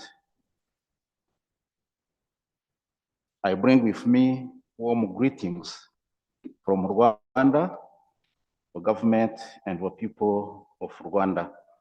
And I extend my sincere appreciation to the organizers for the opportunity to share some reflections on the opportunities and prospects for strengthening Rwanda and Nigeria bilateral relations, a subject that I believe is not only timely, but essential for Africa's collective progress. Africa's economic destiny will depend on how deliberately we cultivate ties between our nations. Strong bilateral partnerships are the building blocks upon which regional integration under the African Continental Free Trade Area and Agenda 2063 must stand. Without them, continental aspirations remain abstract. With them, they become tangible realities. Ladies and gentlemen, I would like to begin by acknowledging the strong and growing partnership between Rwanda and Nigeria. This is not by chance, but by deliberate choice. For Rwanda, Nigeria is a strategic ally in Africa's collective ambition for shared prosperity. Our two nations share a vision of Africa that trades with itself, innovates for itself, and prospers together. This shared vision is already finding expression in concrete ways. Indeed, our partnership has steadily deepened over time with concrete milestones. We have already a joint permanent commission for cooperation agreement with Nigeria, which has been signed in 2021. We have this bilateral air service agreement signed in 2020. And I wish to highlight also that in 2024, the Private Sector Federation of Rwanda and the Lagos Chamber of Commerce and Industry have signed a landmark memorandum of understanding establishing a strong framework for business-to-business collaboration. And after that, in June 2025, a high-level Rwandan business delegation visited Lagos, hosted by the Lagos Chamber of Commerce and Industry for a study tour under the theme Promoting Decent Work through Private Sector Leadership.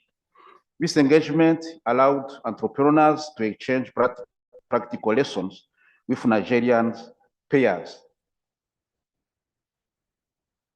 This same month of June, Rwanda and Nigeria, through the ministry and the ministers in charge of finance and planning, have signed for double taxation avoidance agreement, and this to allow, of course, a predictable fiscal framework to encourage cross-border trade and investment. And this together with Rwandair flying daily from Lagos, and Rwanda allowing Nigerians to move throughout without any visa, strengthen our bilateral cooperation and facilitate traders actually to move throughout Rwanda and Nigeria for business. These agreements have already translated into tangible results for our private sectors. Nigerian companies such as Access Bank, Guarantee Trust Bank, and Industrial and General Insurance and Flat Wave have already or boldly entered the Rwandan market. We are still discussing, of course, with Tony Rumeru and his group for UBA to establish in Rwanda and also to have the insurance company operating in Rwanda. This is still under discussions. From Rwanda's side, our export of coffee, tea, chili, and fresh flowers, and also other horticulture products are entering the Nigerian market. Modest as this may appear, they signal a deeper reality. Our economies are complementary and our futures are interdependent. Beyond trade, there are also people-to-people ties. The engagement between our two nations is a two-way street. Nigerian entrepreneurs are increasingly engaging with their Rwandan counterparts, while Rwandan youth and professionals are studying, working, and building partnerships in Nigeria and vice versa. These exchanges build trust and solidarity, which are the true foundation of long-term cooperation. Ladies and gentlemen, over the past 3 decades, Rwanda has transformed itself into a stable, innovative, and forward-looking economy. Our vision has always been clear: to provide an enabling environment where business can thrive and where investors operate with confidence. Here we cite the Kigali Innovation City, designated as a hub for research, technology, and entrepreneurship. The Bugesera International Airport, designed to be one of Africa's most modern aviation hub with almost 15 million passengers per year, a future aviation hub for East and Central Africa. The Kigali International Financial Center, providing transparent regulations and global standard services. The Kigali International Arbitration Center, ensuring reliable and fair dispute resolution. And finally, meetings, incentives, conference, and exhibition, MICE industry, which has positioned Kigali as a leading destination by international gatherings, including sporting and cultural events. Your Excellencies, we are also expanding value addition in our mining sector with state-of-the-art gold and tantalum refineries and opening new investment opportunities in renewable energy, urban real estate, and advanced agribusiness. These are not isolated initiatives. They are part of a consistent strategy to make Rwanda a gateway for investment, trade, and innovation in East Africa. Against this backdrop, the prospects for strengthening Rwanda-Nigeria bilateral relations are immense. Allow me to highlight only 6. The first one being trade and investment. Rwanda offers Nigeria firms and investors predictable access to the East African community and the African continental free trade market, In return, Nigeria's vast consumer base provides scale and demand for Rwandan's exports. Expanding this two-way trade is mutually beneficial. Second, ICT and digital economy. Nigeria fintech sector has shown Africa's capacity to lead in digital innovation. Rwanda's Kigali Innovation City complements this by offering enabling ecosystem, and together our nations can create digital solutions designed in Africa for Africa with global competitiveness. Third, finance and infrastructure.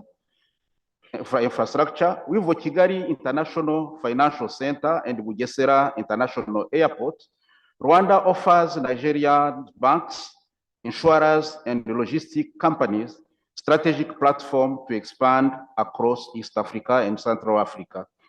Fourth, agribusiness and food security.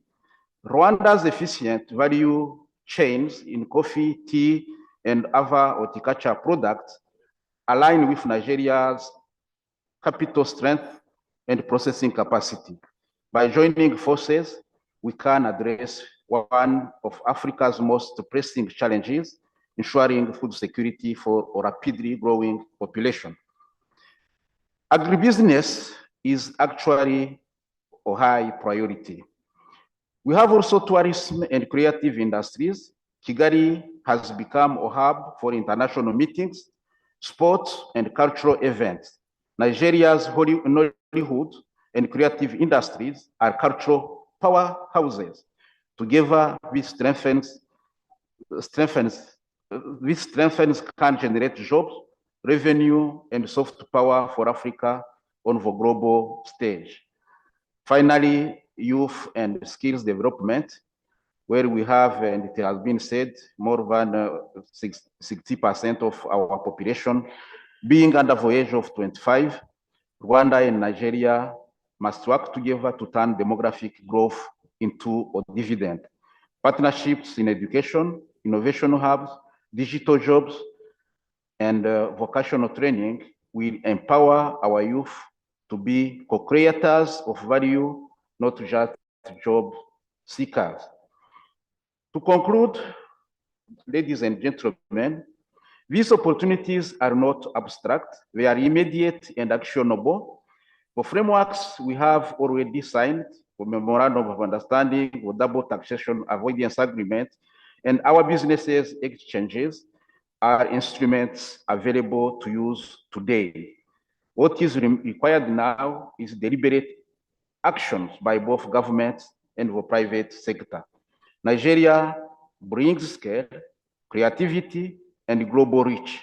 Rwanda contributes predictability, efficiency, and strategic access to East Africa. Together, these attributes form a partnership greater than the sum of its parts. If we succeed, Rwanda and Nigeria cooperation can become a model, showing that Africa can invest in one another, innovate with one another, and prosper together. This is the essence of our message. Rwanda and Nigeria do not need to wait for others to shape our economic futures. We have the capacity, we have the tools, and the vision to define them ourselves. When we deepen bilateral relations, we move Africa closer to a vision of integration, prosperity, and self-reliance set out in Agenda 2063. When we translate opportunities into action, we deliver jobs for our youth, growth for our businesses, and dignity for our people.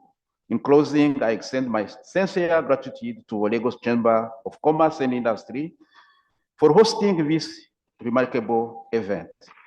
I reaffirm Rwanda's commitment to work hand in hand with Nigeria, government to government, business to business, and pupil to pupil. We will continue to strengthen our relations, enhance bilateral trade, and champion Pan-African and transatlantic economic collaboration. So I conclude by inviting you all. You are welcome in Rwanda. You don't need visa to come, and you have Rwanda Air flying from here. Most welcome. Thank you so much, His Excellency Bazivamo. He did say that these opportunities are not abstract. And I think he ended by telling you, just in case you had any doubts of how to get to Rwanda, there's a flight always waiting for you. Another interesting thing, I think, about Rwanda, of course, we know the transformation that has taken place there in recent times. I was talking to someone from Rwanda, and he told me something that here in Nigeria, we take for granted. So here in Nigeria, in your backyard, if you have sand, you can just throw a seed of corn, and before you know it grows.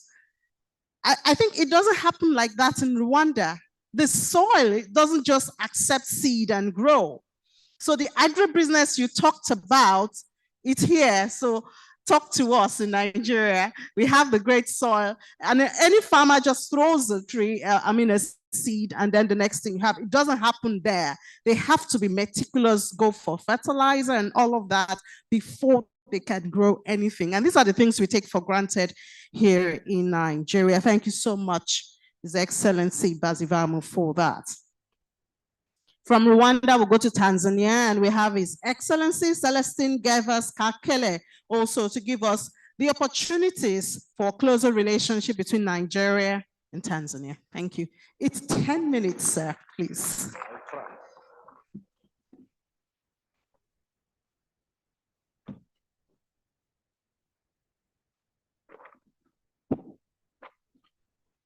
I've been given 10 minutes. Let me try to see if I'll manage. Senator John Owan, Minister of State for Industry, Trade and Investment of the Federal Republic of Nigeria, representing His Excellency Bola Tinubu Ahmed, President of the Federal Republic of Nigeria, Engineer Bakal Momo, Minister of Regional Development of the Federal Republic of Nigeria, my brother Gabriel Ida Hossa, FSA, President of the Lagos Chamber of Commerce, distinguished federal and Lagos state government officials here present, members of diplomatic corps, members of business community here present, members of the media fraternity, distinguished business delegates, ladies and gentlemen. Good afternoon. What just a wonderful day that our Almighty God has granted us an opportunity of meeting today in good health and spirits to deliberate on our common agenda on the role of public-private partnership for growth and sustainable development.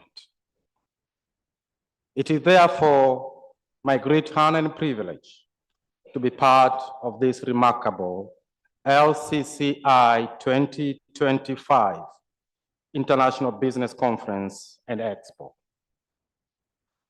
At the outset, I wish to extend my sincere appreciation to the Lagos Chamber of Commerce and Industry for inviting me and availing me an opportunity to address this annual event and seize the opportunity of sharing investment opportunities available in the United Republic of Tanzania and appeal for more strong, sustainable partnership with Nigerian private sector, particularly members to the LCCI. We have a proverb in Swahili language which says, if you see them floating, they have been made. I wish to dedicate this wisdom from the Swahili speakers to the LCCI leadership for maintaining the course on the fundamental objectives and pillars since its inception by making private sector an engine to propel growth and prosperity. This platform speaks volume on the commitment of LCCI on continuously exploring ways seeking to create a conducive business environment in Nigeria and beyond. Honorable President Idahosa, we thank you for continuing the good job of building a resilient LCCI. By making this event a tradition of bringing together stakeholders ranging from business community, policymakers, decision makers, and international players to explore, evaluate, and share opportunities for mutual benefits that makes this forum unique. Ladies and gentlemen, my invitation to this forum was not like an idiom or blank check. It came with a meaningful role to play, which to me is a soft reminder of my duty as High Commissioner of the United Republic of Tanzania to the Federal Republic of Nigeria.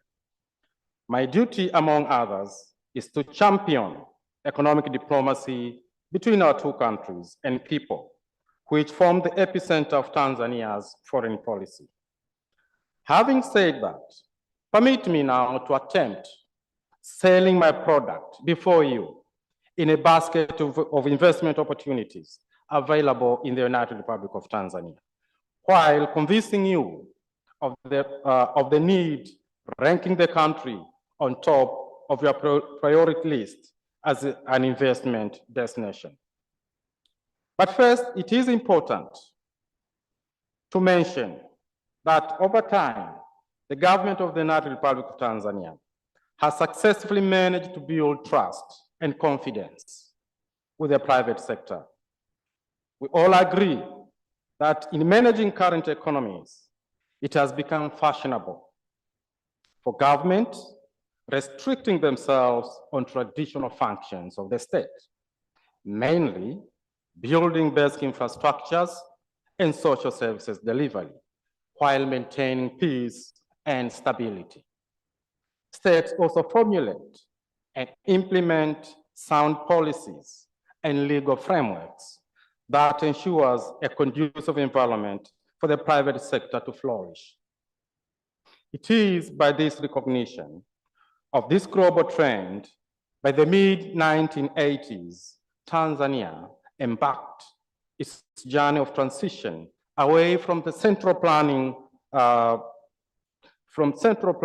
to market-oriented economy. The economic reforms took place in a form of trade liberalization, privatization of state enterprises, and reduced the government control over the economy.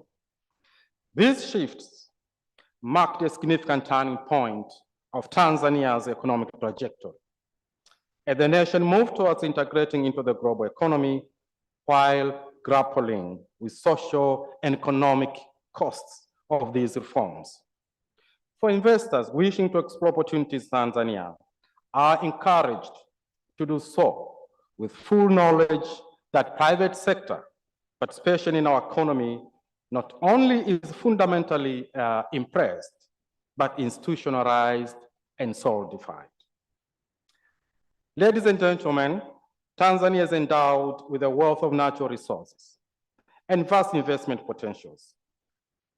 Over the years, the government have raised and implemented attractive investment schemes coupled with sound economic reforms and supportive regulatory frameworks, which has transformed the country into a welcoming destination for investors. The conducive business environment has attracted robust foreign direct investment inflows from various countries across different sectors, including Nigeria. According to the Tanzania Investment in Special Economic Zones Authority, from 1997 to January 2025, the country has attracted investments worth USD 1,369 million from Nigeria, which have generated about 2,000 253 jobs in various sectors, such as agriculture, infrastructure, manufacturing, transport, finance, and tourism. Thanks to Dangote Industries, Sahara Energy, UBA, GTB Bank, just to mention a few, as many more are coming in. Ladies and gentlemen, on the investment opportunities, Tanzania, like any other developing nations, it has opportunities in almost every sector of the economy. However, for the purpose of this conference and its significance, allow me to focus on the following key sectors. Some of them are regarded as transformative for realization of the Development Vision 2050. First is real estate development. Urban settlement in Tanzania are expanding rapidly due to a number of factors, including population growth, rural to urban migration, and the overall impact of economic development. Tanzania's urban population has surged from 6.2% in 1967 to 34.9% in 2022. The urban population is projected to exceed 50% of the total population by 2050. According to the 2022 Population Housing Census, the population growth rate of Tanzania has increased from 2.7% recorded in 2012 to 3.2% in 2022. The result of the 2022 building census shows that the country has around 14.3 million buildings in Tanzania mainland and 440 buildings in Tanzania Zanzibar. With these numbers, there is a significant growing housing gap of around 3.8 million housing units, increasing by 200,000 units annually. Major cities like Dar es Salaam, Dodoma, Mwanza, and Arusha have witnessed a significant urban growth, offering both challenges and economic opportunities in the real estate sector. It is with such opportunity, Fit Group company from Enugu is at advanced stage of finalizing cooperation with the Tanzania Building Agents for real estate development projects in Dar es Salaam and Dodoma. Dodoma, being the new capital of Tanzania, there is a high demand for residential houses, hotels, and offices. Second is tourism. Tanzania's tourism industry accounts for about 24% of exports and 17.2% of the GDP, making it the fastest growing sector that offers plenty of investment opportunities. The country is accessible by land, sea, and air. 18 international scheduled international flights are operating in Tanzania through 3 international airports of Dar es Salaam, Kilimanjaro, and Zanzibar. The country is well endowed with tourism attractions, including 21 national parks, 1 conservation area, 29 game reserves, 23 game-controlled areas, 40 wildlife management areas, 142 archaeological sites, 7 national museums, 15 marine reserves, and 3 Great Lakes. All these with numerous potentials for investment. According to the Tanzania Tourism Board, 5.3 million international tourists visited Tanzania in 2024, which recorded a growth of 18.5% compared with 2023, making a growth of 40% up against the pre-COVID period.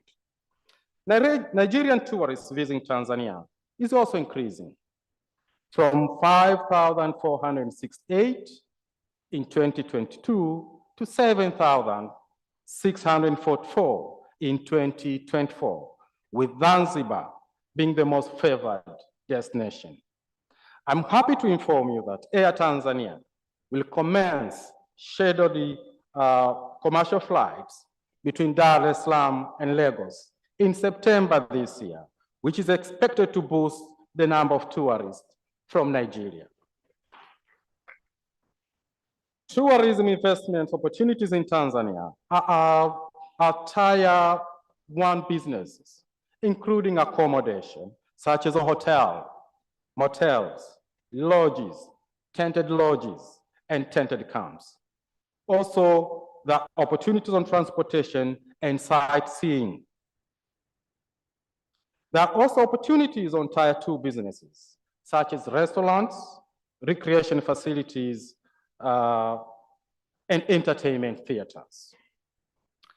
Third is pharmaceuticals. The government of Tanzania has embarked on an ambitious plan of building the internal capacity of pharmaceuticals production by encouraging participation of both domestic and foreign investors. The target is to achieve at least 50% of local production for medicines and medical-related equipment. Currently, Tanzania pharmaceutical market is among the largest in sub-Saharan Africa, with more than 85% of annual importation for pharmaceutical and medical devices worth $1 billion. The government has put in place an efficient supply system of medicine, medical equipment, and reagents in public hospitals and health centers through the medical stores department. Fourth, energy sector. Tanzania continues to make significant progress on energy production and distribution.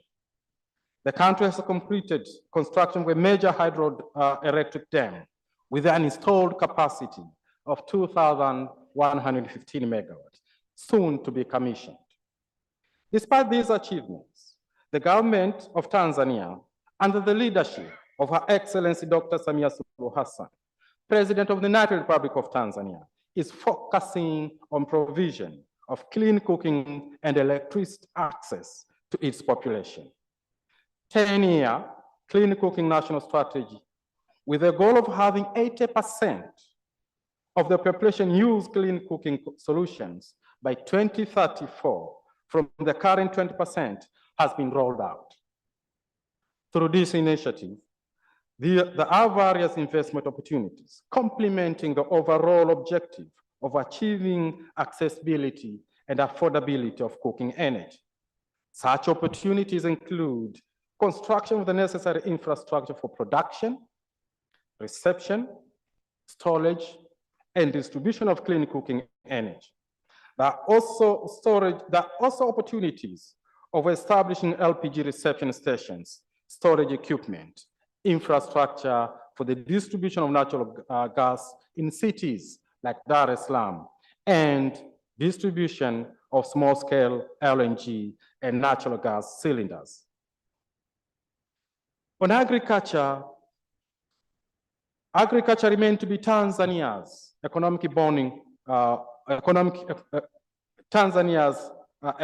backbone of the economy, employing of over 67% of the population workforce. The sector is central to the country's industrialization, as it provides markets and raw materials.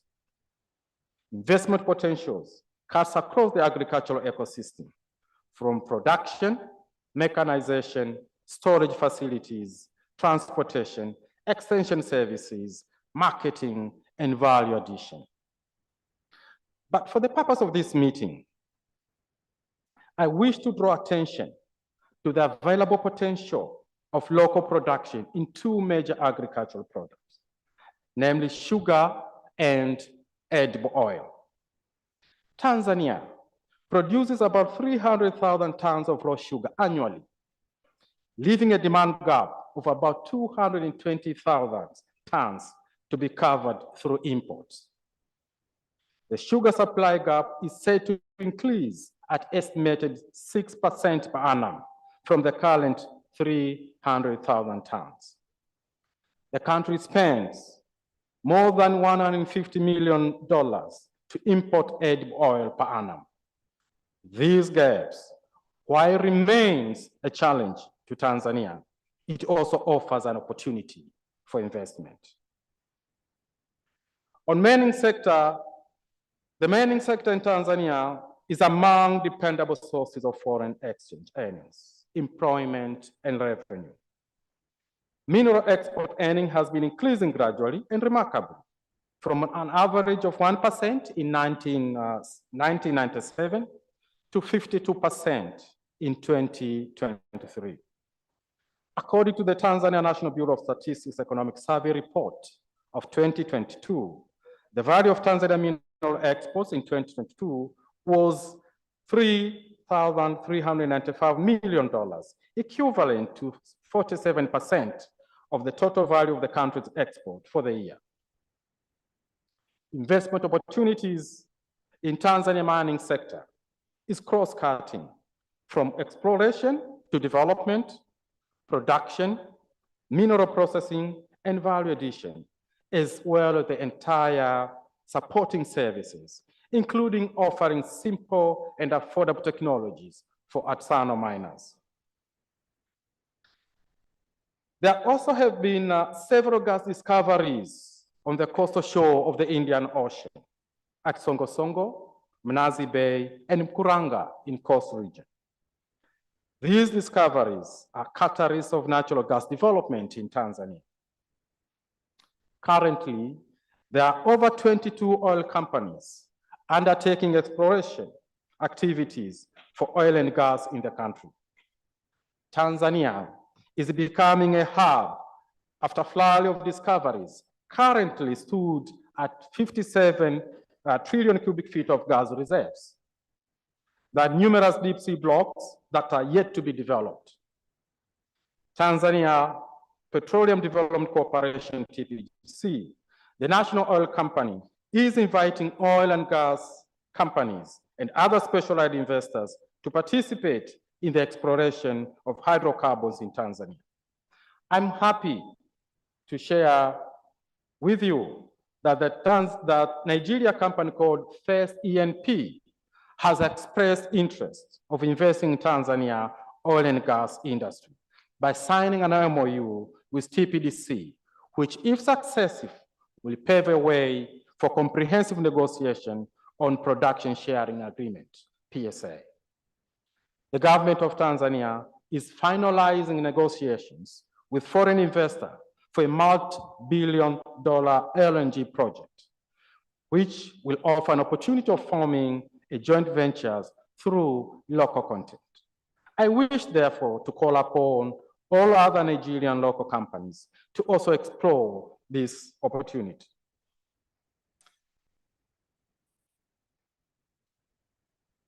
Ladies and gentlemen, much as I was tasked to share with you on the investment potentials available in my country, which I've attempted to, we'll all agree that investment, no matter how potential could be, cannot operate in isolation. Trading plays a crucial role for investment to flourish, as it promotes investment, it contributes to wealth creation, and enables business to grow. For this reason, permit me to highlight on the state of trading between Tanzania and Nigeria. But let me start by acknowledging the fact that despite excellent bilateral relations between our two countries, numbers on trade volumes are still low. This status is a clear reminder on the need to renew our commitment to the African Continental Free Trade Area goal of promoting intra-African trade by reducing reliance on external markets. Nigeria is the second largest market to Tanzania's CISO products after China. According to the Tanzania CISO board in 2023, the country imported 9.5 thousand tons of CISO, equivalent to 26.5%. Other products that Nigeria Nigeria imports from Tanzania is tanned equine and bovine hides and skins. According to OEC, in 2023, Nigeria imported the product valued at tune of $14.9 million. At the same period, Nigeria exported to Tanzania products valued at $2.38 million. No doubt, these numbers does not match the available potentials for trade from agriculture to industrial products. The low trade volumes between our two countries partly emanates from the challenges of connectivity between our two countries, which contributes to the high cost of doing business and consequently discouraging business. It is my sincere hope that commencement of Air Tanzania commercial scheduled flights between Lagos and Dar es Salaam will have a significant contribution in boosting tourism and business. Despite minimal trade volumes, we cannot pretend to ignore that some of the challenges that once addressed may contribute to flourishing of trade. For quite some time, we've been receiving complaints from few Nigerian business community importing sisal from Tanzania, lamenting on some genuine concerns. I want to assure you that we've heard your concerns. May I use this opportunity to pronounce that in addressing challenges facing Nigerians business community, especially those importing sisal from Tanzania, officials from Tanzania Sisal Board will visit Nigeria by the end of September this year, to meet and engage with all counterparts. Nigerian stakeholders are encouraged to take part on those forthcoming constructive engagements. Together, we have a shared responsibility of unlocking the existing bottlenecks for the betterment of our mutual interest. As I conclude, I wish once again to reiterate my profound thanks to the Lagos Chamber of Commerce and Industry for inviting me, not as a mere participant, but as a guest of honor and speaker to this important strategic forum in Nigeria, to share with gracious participants the investment opportunities in Tanzania. This honor this honor and privilege will remain with me, written in a golden ink. Mwalimu Julius Kambarage Nyerere, father of the nation of the United Republic of Tanzania, once said, "We must run while others walk." This kind of engagement keeps us on constant motion, and in partnership, as opposed to competition, together we'll make it. May God bless the Federal Republic of Nigeria. May God bless the United Republic of Tanzania. May God bless LCCI. I thank you for your kind attention. Asanteni sana. Thank you so much. And I dare ask, may our partnership grow and blossom to everybody's benefit. Thank you so much, sir, for that remarks. His Excellency Celestine Gasser Kakele from Tanzania. And I think one thing that sticks out there, he talked about the opportunity in sugar. That's obviously a gap. And I know right here in Nigeria, we have the Sugar Master Plan, backward integration and all of that. So that's an obvious opportunity for investment at this time. Thank you so much for that. And before I call for the next remarks, I would like for us to please put our hands together and appreciate Dr. Elumelushi has graciously made available through Avon free checkup for everyone just next door at booth 53. So you can go there for your free checkup, Dr. Elumelushi. We are grateful. Thank you so much. So feel free to go next door where you have the exhibition stalls at booth 53. You can have a free checkup there, courtesy Avon. Thank you so much. We're still discussing bilateral relations. Now we go all the way to Europe in Germany, where we have His Excellency Johannes Lenny joining us to tell us those opportunities. And I know that His Excellency is going to keep to that 10 minutes that we so desire. Thank you so much. Yeah, ladies and gentlemen, thank you very much. Let me also stand on the firmly established protocol. My thanks to Madame Elumelu, to the board of the LIC, to His Honorable the State Minister from the Ministry of Trade and Investment. For me, as the last speaker of the panel, it's of course a little bit difficult to ignite the spirits in the last speech so that you can all, full of new ideas, go to lunch or to the break.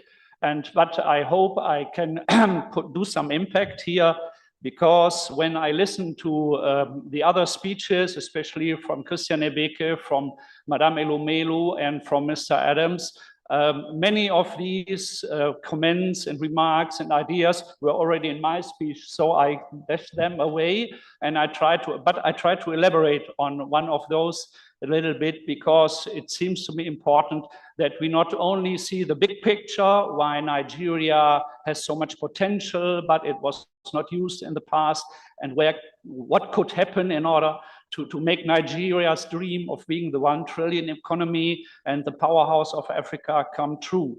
And therefore, actually, I like to pick on some things which were mentioned, which is, for example, the medical tourism, which is, for example, the low yield in agriculture, the lack of energy, or the lack of credit, domestic credit to the industry. And I'm quite happy to be able to announce here that the German cooperation and our team Germany here in Nigeria is working on these issues. We have, as we identify together with our friends, these problems. We have pooled our resources into 3 areas, which is the development of the agriculture, which is the development of the energy system, and which is the development of vocational training skills for a qualified workforce in all the areas here in Nigeria.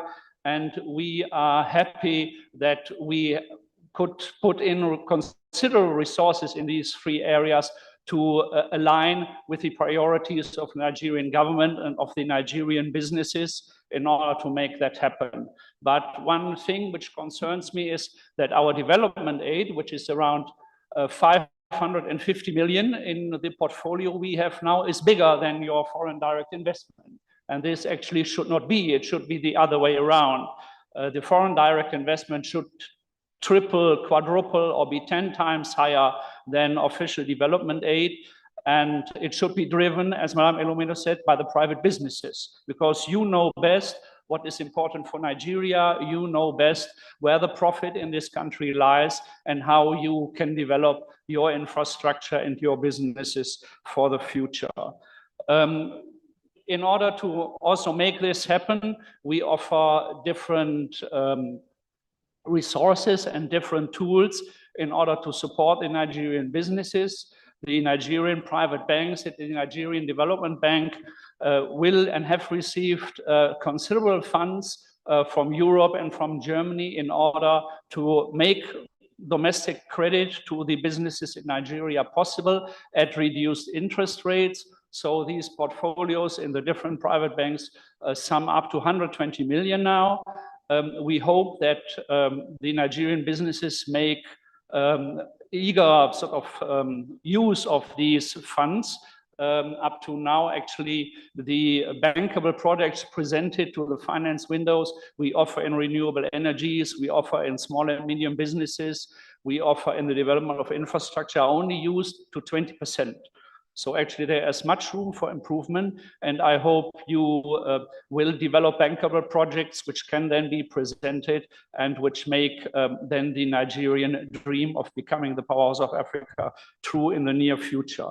I also would like to highlight that our effort in order to improve the business environment in Nigeria is not only for charity, no, it's not only development aid, but also Germany considers Nigeria one of the markets of the future.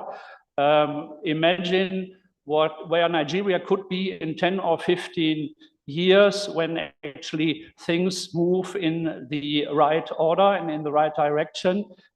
You could be one of the major manufacturing and car producing countries in West Africa, where actually you provide vehicles not only for your own population, but also for the whole of the population of West Africa. You could be self-sufficient in energy and food and agriculture. You could be a major petrochemical hub, not only exporting the oil and gas to other countries, but also adding value to this by producing chemicals and plastics and what oil and gas can be used for in the future.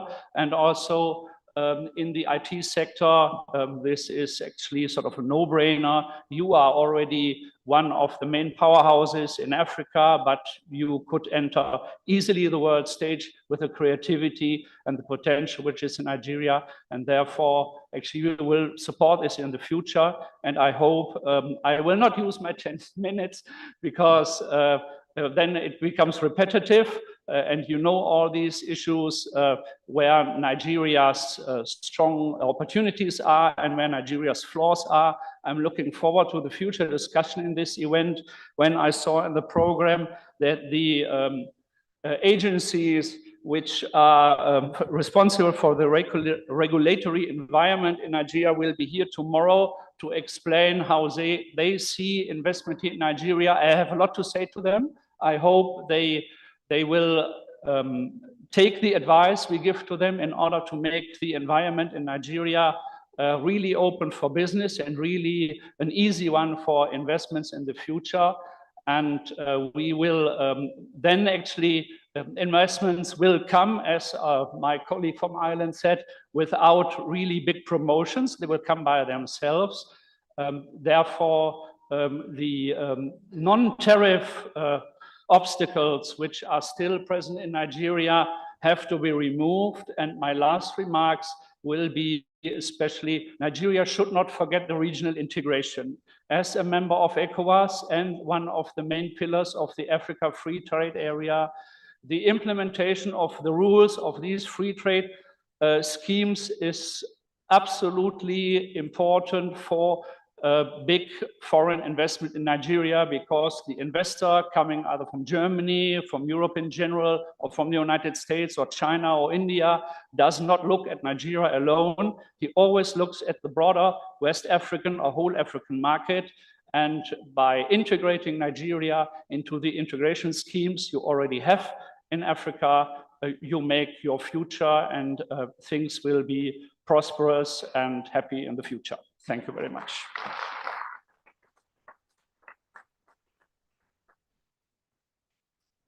Thank you so much, especially for sticking to time.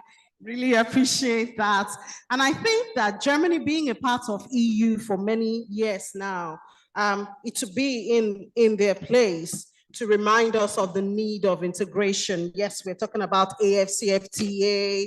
I know we've been talking about ECO for a while. We haven't seen a lot of activity around that, but I'm so glad that in recent times we've seen a conversation and action around integration, integrating the African market, and AFCFTAs are the top burner. But we'll take it from Germany that it is important for us to build that integrated market, and that will help us to grow even faster. Finally, for this segment, opportunities and prospects for strengthening Nigeria's bilateral relations, we have Thailand, and Thailand is being represented here by His Excellency Nathawood Malisuan. His Excellency, thank you so much for coming. It's not, I mean, I don't want to say this, but the time, and we noticed the time, usage and efficiency. I want to trust we're going to be good with 10 minutes here. Thank you so much. I'm Nathawood Malisuan. I'm the Deputy Head of Mission. I'm representing His Excellency Ambassador Designate to Nigeria. He's now sent me to Lagos. I'm just arrived this morning. I'm very excited. This is my third time in Lagos. And good afternoon, everyone, Your Excellencies, and distinguished delegates, President of the LCCI, Mr. Gabriel Adiosa, ladies and gentlemen. Good afternoon, you all. It is both a privilege and a pleasure to represent Royal Thai Embassy in Abuja at this significant gathering. I would like to extend my sincere thanks to the Lagos Chamber of Commerce and Industry for their kind invitation and for organizing this crucial platform, which serves as a vital engine for dialogue and for forging powerful international partnerships.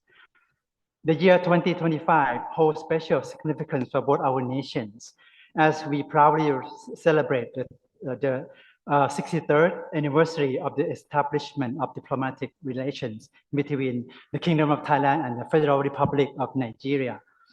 For over 6 decades, our bond has been nurtured by a firm foundation of mutual respect, shared values, and a common vision for progress and prosperity for our people.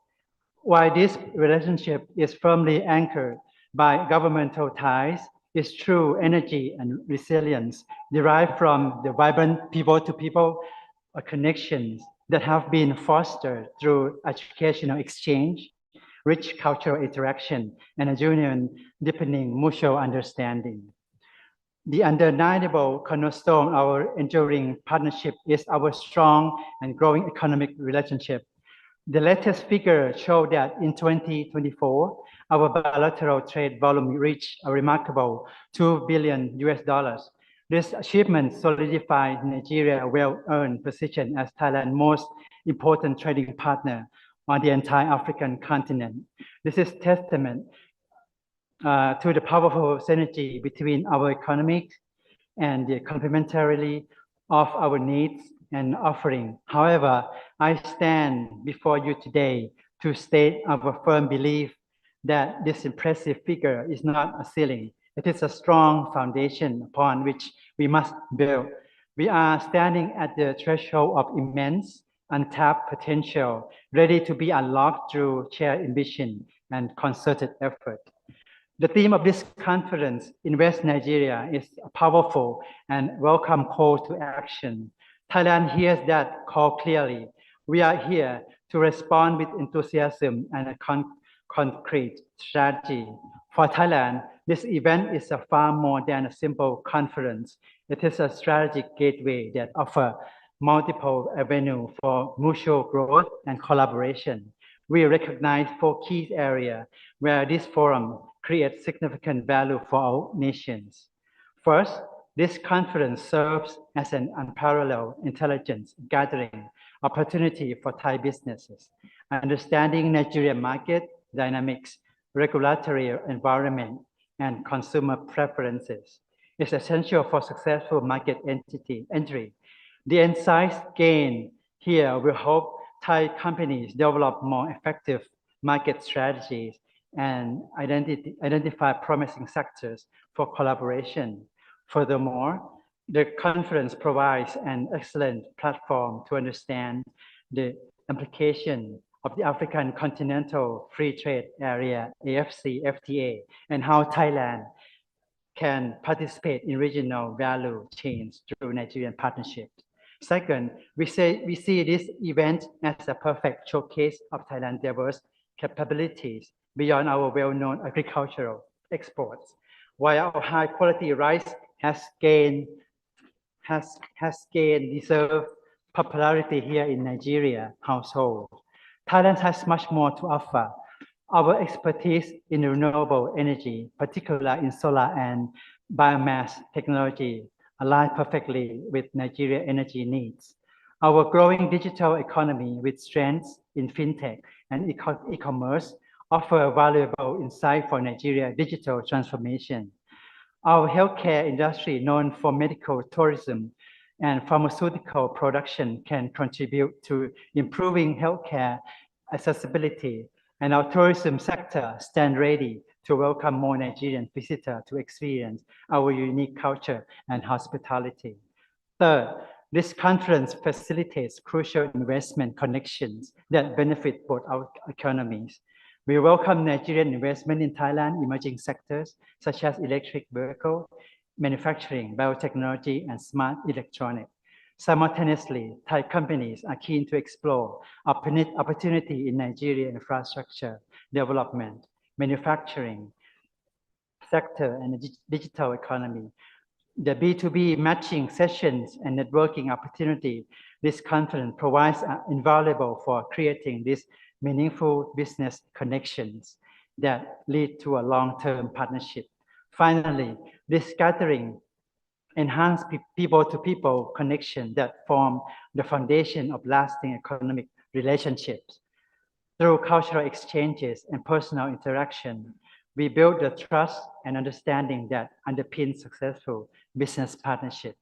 This connection helps create a favorable perception of Thailand as a reliable partner and preferred destination for business, education, and tourism. In conclusion, I wish to reaffirm Thailand's steadfast commitment to strengthening our partnership with Nigeria.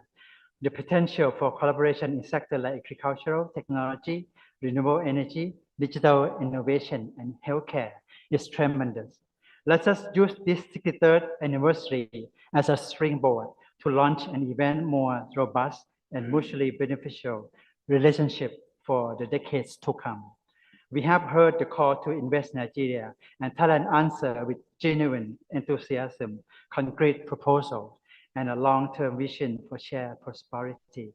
We look forward to working with our Nigerian partners to turn this vision into reality through increased trade, investment, and technological cooperation that benefit both our nations. Thank you, everyone.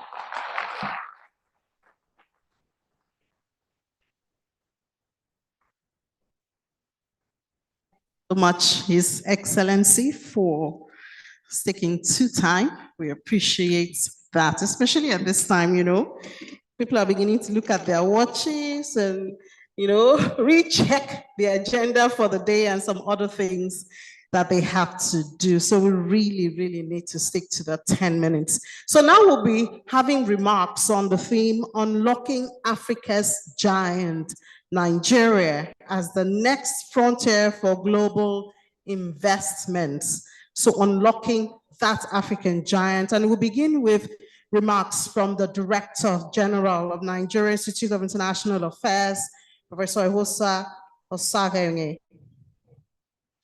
I've murdered your name, Professor Ihosa Osagenge. Sir?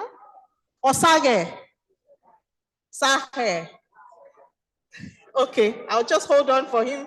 I'll just hold on. And then I was practicing the wrong thing.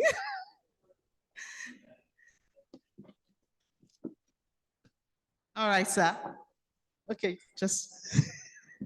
Thank you. I think that's part of the preparation for making us more investor friendly. My name is Osagai. Osagae. Osagai, not Osagai. Osage. Not Osage. Osagai. Thank you. Okay. The president of the LCCI and the DG, the representative of the president of Nigeria, and commander-in-chief of the armed forces of the Federal Republic, our dear Minister of Regional Development, and all of the distinguished excellencies, and gentlemen and ladies here. I want to begin by thanking the IMF for two things. First, for the presentation this morning on the methodology of counterfactuals, which will take us into thinking where we would be if we didn't have these very elaborate reforms. Maybe you are right, but in the character of counterfactuals, they may be plausible, but there is no way of proving that they are right. The second thing is that the IMF only this week, has finally said they will support nuclear technology for energy building in the third world. So there's hope from the IMF. But let me say that there is something that should bother all of us from all of the presentations that we've had today. The first is we are doing so very well, but we are not doing as well as we would want to do. And I see that if you talk about foreign direct investment, we have challenges there. We have challenges that also require us to position ourselves as an investment destination. That, for instance, we would ask, a long time ago, there were manufacturers and industries that left Nigeria and migrated to Ghana, Togo, and so on. The question would always be, why would they leave? We have all of the reasons why they should stay. So why would they consider leaving at all? That's a challenge that we have, and I think we must address the fundamentals. Electricity, that's key. Security, that's key. Infrastructural renewal, the kinds of things that we talk about all the time. These are fundamental to investment, whether it is domestic investment or foreign direct investment. But I have very good news for you. In 2012, our president, Bola Ahmed Tinubu, together with Brian Brown, wrote a book that many of us are not aware of. The title of that book, I had the privilege of being the book reviewer, is Financialism. Financialism, drawing water from an empty well. I'll leave you a few seconds to reflect on that title. Financialism, drawing water from an empty well. And he laid the foundation for some of the pillars of the reforms that we're having in our country today in the following way. What is financialism? It simply means speculative investment. Speculative investment. And this follows what happens many times when you find people coming to our country with suitcases and portfolios and leave with huge money. They are driven not by the real sector, so they are not going to come here to invest in the things that will make us an industrialized country or that will strengthen our manufacturing, but they are interested in immediate gain. So from speculation, including currency speculation, you can make a lot of money and then you rip off this economy. In that book, President Bola Ahmed Tinubu and his co-author, Brian Brown, argued that what Nigeria needed for the reforms basis that we are doing today is a developmental state model. And that the country must have a government that is actively involved in creating the enabling environment for investment to take place. So this is not simply speculative investment, but real sector-driven investment. Now, what have we achieved with the reforms that we have had in the last 2 years? You would find part of that report in the recent statistics that show that our service sector has gone far ahead of our industrial and manufacturing sector, that whereas the manufacturing sector contributes something close to about 8 and 11, 13% to real GDP, the service sector is at 58%. Now, the service sector cannot take the place, of the real sector. What Nigeria needs as an engine room for development is industrialization and manufacturing. Now, these would be the pillars of the reforms, and that's what we need foreign direct investment for. We're not looking for speculative investment that will come here with suitcases and live here with what you call capital flight. That's not the kind of investment we're looking for.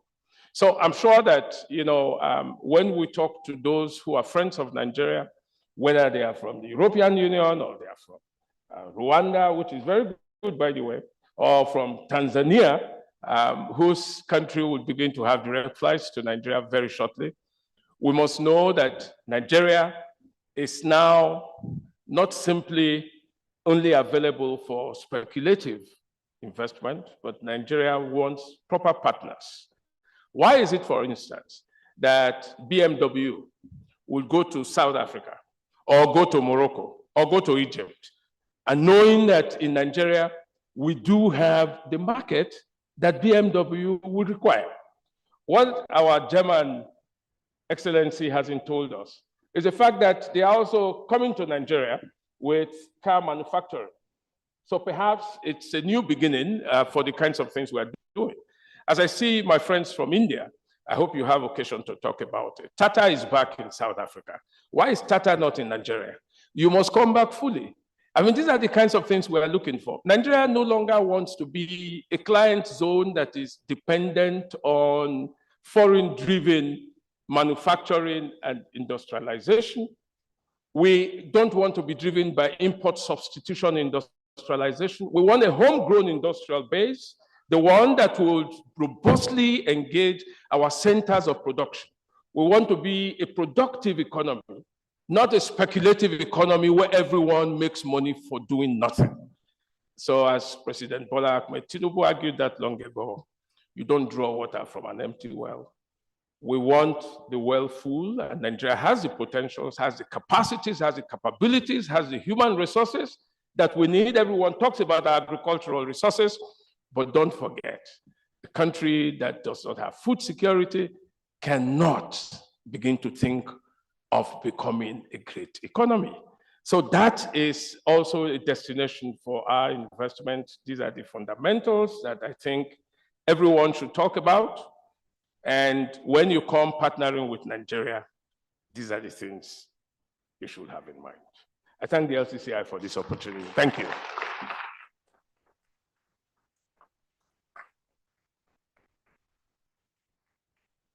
Thank you so much, Prof. Thank you for that redirection. So while we celebrate diversification of Nigeria's economy, as Prof has noted, in the last GDP, we saw that services, the service sector really did great and led the great numbers that we had, over 3%, but he draws our attention to the need that the real sector is actually where industrialization and sustenance of any economic growth lies, so we don't get carried away. And I know somebody else who actually preaches that message more is the chairman of the Nigerian Economic Summit Group, Mr. Ni Yusuf, is next to also share his perspective of how to unlock this giant in Nigeria. NESG Group Chair. All right, you're welcome, sir. I know you're coming from your event. The NESG also have their event, and I know you're busy, but thank you so much for coming. Appreciate. Thank you. Good afternoon, ladies and gentlemen, Your Excellencies. I'll maintain the existing protocol, but let me just thank the LCCI for the invitation. And apologies, I came late. This morning we had the NESG event where we published the first half macroeconomic outlook, macroeconomic report, and second half outlook from a private sector perspective. Indeed, today's topic of investing in Nigeria is very important and is quite pertinent. Nigeria offers scale, Nigeria offers youthful energy, Nigeria offers innovation, but more importantly, Nigeria offers resilience and huge opportunity. We talk about a 220 million population, of which about 70% is below the age of 35. So that's the youthful demography. But more importantly is the median age. Nigeria's median age is 18. So there's huge opportunity for growth. There's increased urbanization, with about 45 to 50% of us now living in cities. And we present a huge domestic market. But beyond that, I think the opportunity is really Nigeria as a regional gateway, not just to the West African market, but also to part of the Central African market as we begin to leverage the African Continental Free Trade Area. At the NESG, we think there are a few areas we need to pay attention to in terms of investment opportunities. First is the energy sector, where Nigeria is noted for, but more importantly, the transition to a green energy that present opportunities for investment for businesses. Second is agriculture and food system, so that we can feed the 220 million mouths who keeps growing. And of course, we've got to focus on manufacturing. The exports, the output of agriculture will feed into our manufacturing base. So manufacturing continues to present a huge opportunity for both the domestic and the regional market. And to aid manufacturing will be digitalization, will also be industrialization. And so we need to focus on industrialization and digitalization. Now, the NESG, our focus for the next 3 years is on 3 areas. First is working with government to create the right environment to boost investment, so investment climate. Second is on insecurity. And third will be on food sufficiency, or what we call food sovereignty. So we think we need to address the issue of insecurity that will help with a bit of food production, and also having the right investment climate so that the various investment announcements can be realized. And so from that perspective, a few policy reforms that the government has done. Prof talked about the macroeconomics reforms, which are good. We also have reforms around the ease of doing business. As a national single window implementation that is ongoing, that should go live sometimes next year, just as we have the new tax act that also will go live next year. And so some fundamental reforms are on the way that will help not just the supply side, but also on the demand side. Supply side in terms of boosting productivity, demand side in terms of creating and energizing the local demand for our production, for the things that we make. But to make this happen, we need to promote invest in Nigeria, just as we're doing. And to invest in Nigeria really is to invest in the future of Africa. And Africa presents a huge opportunity of more than 1 billion people, etc. I think the second thing is we also must continue to focus on sustaining our reforms. So today we've established macroeconomic stability, but stability is not the destination. Stability is just the beginning. And we need to find ways to then consolidate and ensure that those reforms and macroeconomic stability leads to increased private sector productivity, but also social protection, so that everybody benefits from the economic reforms that are ongoing. And then let me leave you with the fact that I think the reforms are ongoing and the reforms will continue with the life of this administration. The opportunities are also immense. I dare say we all understand that. And my charge really will be that the demand is also undeniable. 200+ million mouths that needs to be fed, that needs to be housed, that needs to be transported, that needs good health, good education, present immense opportunities for those who have the courage. A nation in transition, an economy in transition present risk, but also present huge opportunities. And I think what we all need now is just the courage to step in and step in for the long haul and not just the short term. And so I'd like to thank the LCCI for putting up this session to remind us of the long-term potential that Nigeria represents, but also of the immediate need for us to step in and focus on a few areas that can then turn the needle. So thank you for the opportunity, and I'd like to reaffirm the commitment of the NESG to working together with the LCCI to make the kind of reforms for the nation that we want to see. Thank you. Thank you so much, Mr. Yusuf, the chairman of Nigerian Economic Summit Group, reminding us there that yes, we have stability, but that's not the destination. And you know, with the impressive macroeconomic data we've been having recently, we've had to be reminded that yes, we have the impressive macroeconomic data, but what do we have in the micro? So we still need that to sit down there. And I mean, like IMF, they've told us that the social nets programs, that's what we need. All right, so next we're going to have the Honorable Minister, Regional Development, Engineer Abubakar Momo, FNSE. And this tells you that, well, for those of you who've been looking at the time, yes, we are getting to the crux of the matter, but let's please appreciate Honorable Engineer Momo. Thank you so much, sir. Thank you very much, the Master of Ceremony. Let me recognize the presence of the President of the Federal Republic of Nigeria. Here, he will be represented by the Minister of State, Industry, Trade and Industry, the President of LCCI, the Diplomatic Corps, our investors, ladies and gentlemen. Well, it's good that I'm called upon now because when I look at the program before, I discovered that I was to speak after the president, and I felt it was an aberration. But I'm sure you quickly recognize that and you get it corrected because the representative or the president is here, who's supposed to speak last, and that is quite good. Well, I think it has been said by those who have spoken before, and enough has been said. And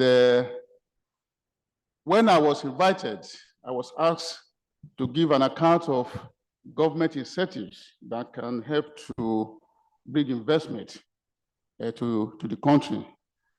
And I have to thank the LCCI for putting this event together for us to be here. And I'm greatly honored to be part of the event today. As we all know, like other speakers have said before, Nigeria today stands at a critical moment in its economic development with a population of over 220 million people who are largely young, dynamic, and entrepreneurial. Nigeria represents not just Africa's largest market, it's also one of the most promising frontiers for global investment.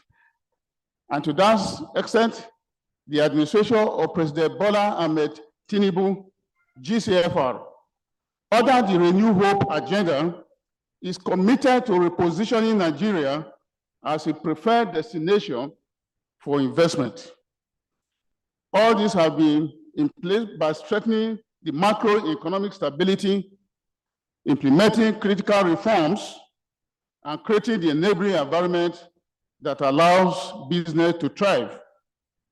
The result of these reforms, you all know, have started to manifest as this administration ordered President Ahmed Bola Tinubu, when he took over in May 29, he's been able to grow the GDP by about $67 billion, moving the Nigeria from a 269.9 trillion naira economy as of 29 May 2023 to 372.8 trillion naira as of today. You can imagine what has been added to the GDP of this country upon the assumption of office for the past 2 years by the present government. Of course, the CNN in the recent time also declared 2024 as Nigeria's best economy in a decade, as the government consistently delivered a quarterly GDP growth of about 3.84%. You all know that all these are signs of improvement compared to what has been in the past. And even recently, our renowned Dr. Okojo-Iweala also asserted that President Bola Ahmed Tinubu has stabilized the nation's economy, which is a precursor to the growth and development of a nation. Like somebody has said, to stabilize the economy is not enough. I think that is a starting point. From there, we are sure that other things can follow, and that will help to reduce the inflation and everything in the country. Beyond its vast population, you all know that Nigeria has a vast population, which is, of course, is an incentive for any investor. Nigeria is richly endowed with natural resources, fertile agricultural land, abundant energy potential, and a fast-growing digital economy. From agriculture to solid minerals, from renewable energy to creative and technological industries, the opportunities are vast and waiting to be harnessed. So those of you who are here, who are potential investors, you have to take advantage of what is available in the country and key in. The return of investment are quite high. Permit me to highlight some of the concrete incentives and support structures that the Nigerian government has put in place to attract and retain investment. One of such, of course, as we mentioned before, is the fiscal and tax incentives. Now, today, we have two major laws, the tax laws and the Administration Act Law 2025, which has far-reforming effects and a unified legal framework governing taxation in Nigeria. I'm sure investors can take advantage of what is happening today, because before now, there used to be double taxation and the rest of them. All of those ones have been modified in order to attract investors. Nigeria, of course, offers one of the most competitive incentives regimes in Africa. Key measures include: one, pioneer status incentive, PS, granting companies in qualifying industry a tax holiday of 3 to 5 years, extendable in some cases. Capital allowance for research and development incentives. Generous reliefs are available for companies that invest in research and development in Nigeria, and also capital-intensive projects. All of these, you have relief. Export expansion grants. These are also designed to encourage non-oil export with rebates for companies that export Nigeria goods and services. Double taxation, like I said, treaties with several countries to ensure investors are not taxed twice on the same income. All these are measures that government have put in place in order to attract investors to the country. Then we have free tax zones and special economic zones. I'm sure my brother representing the president will speak more on this, because he's the person directly in charge when you're talking in terms of investment and industry.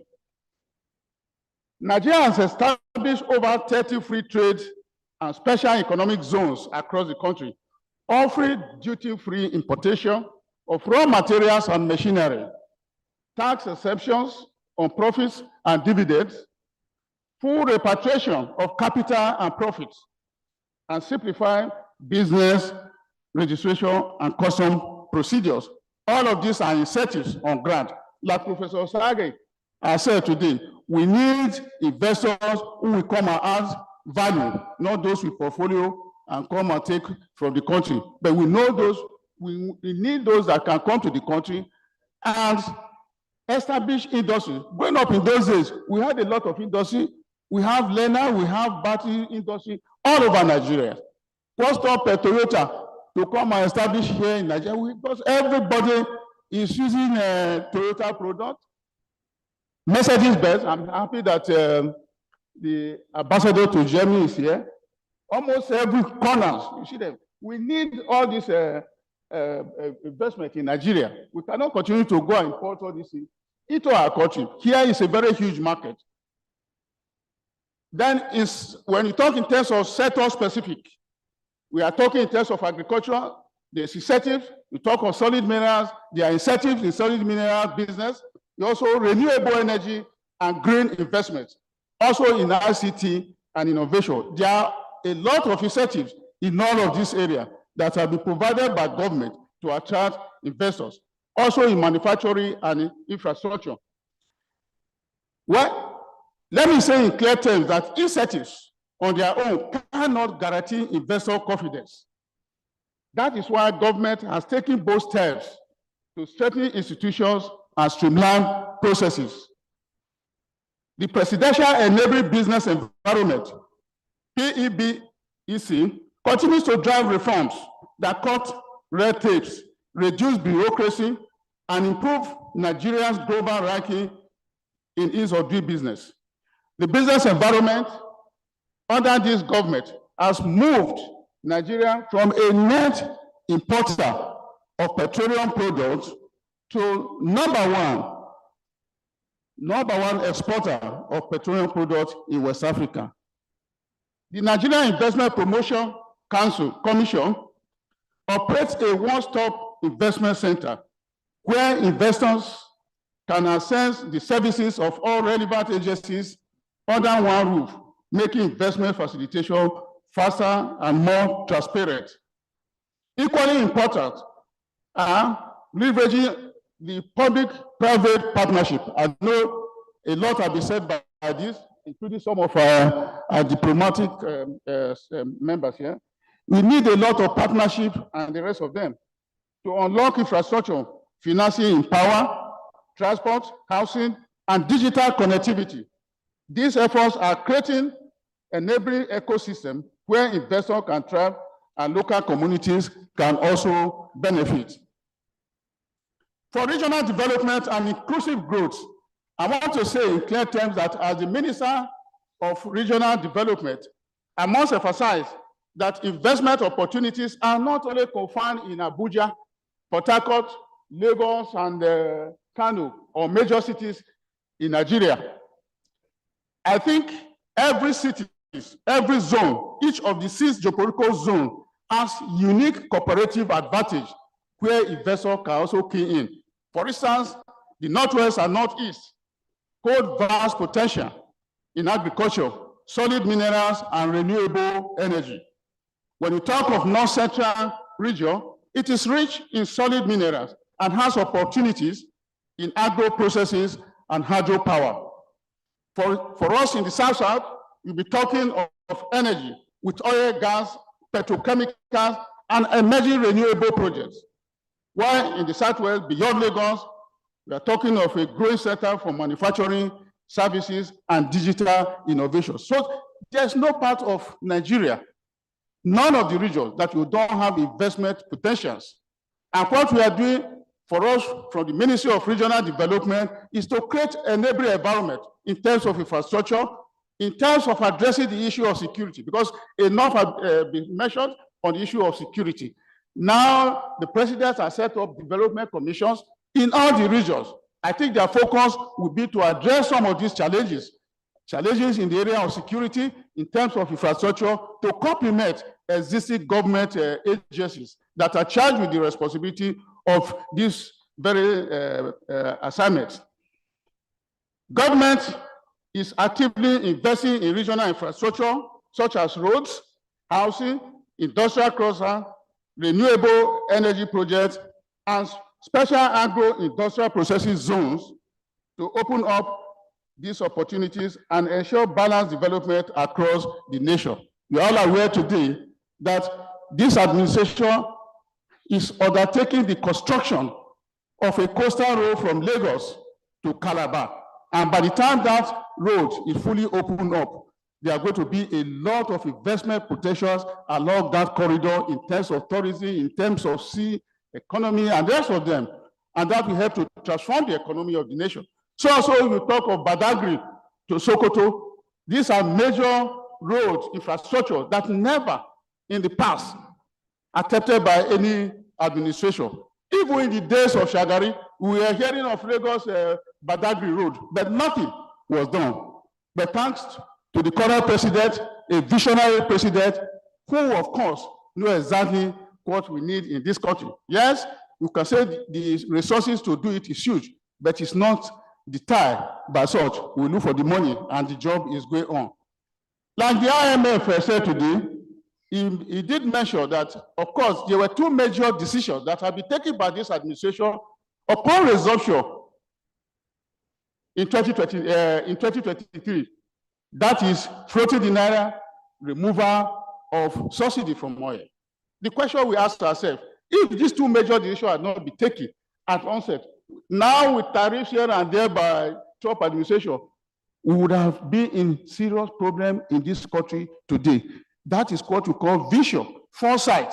Mr. President has the vision and he has the foresight, just as he did when he was a governor of Lagos State. If at that time, the energy sector had been liberalized to the extent that there be law governing the state government generating and distributing electricity, I'm sure about today, if no other state in Nigeria could be self-sufficient in terms of energy, Lagos would have been, because I recall that he was the very first person, first governor among the very first set that dare into generation of power data. At the end of the day, when that power was generated, it got lost in the national grid because the law does not permit the state government then to transmit. So that's why we are here today. But with the recent law, where of course both state government, private sector, you can go into the energy sector, I'm sure we have no cause to lament in this country in terms of power. Both the private sector, state government, they also have to complement the effort of the federal government in terms of power generation, so that we'll be able to address this very situation. Ladies and gentlemen, let me say in clear terms that, like we mentioned recently when I was in TICAD in Yokohama, Japan, Nigeria is open for business. And now that Nigeria is open for business, what do? You take advantage of all the incentives that are provided to come into Nigeria and invest. Our government is committed to deepening reforms, ensuring transparency and providing an enabling environment where investors can thrive while communities share the benefits of growth. I invite you to explore the opportunities that Nigeria offers, not only in established sectors, but also in new frontiers of innovation and green development. Your investment will not only yield returns, but also contribute to job creation, skill development, and prosperity of millions of Nigerians. Let us see this opportunity to build sustainable partnerships for mutual benefit.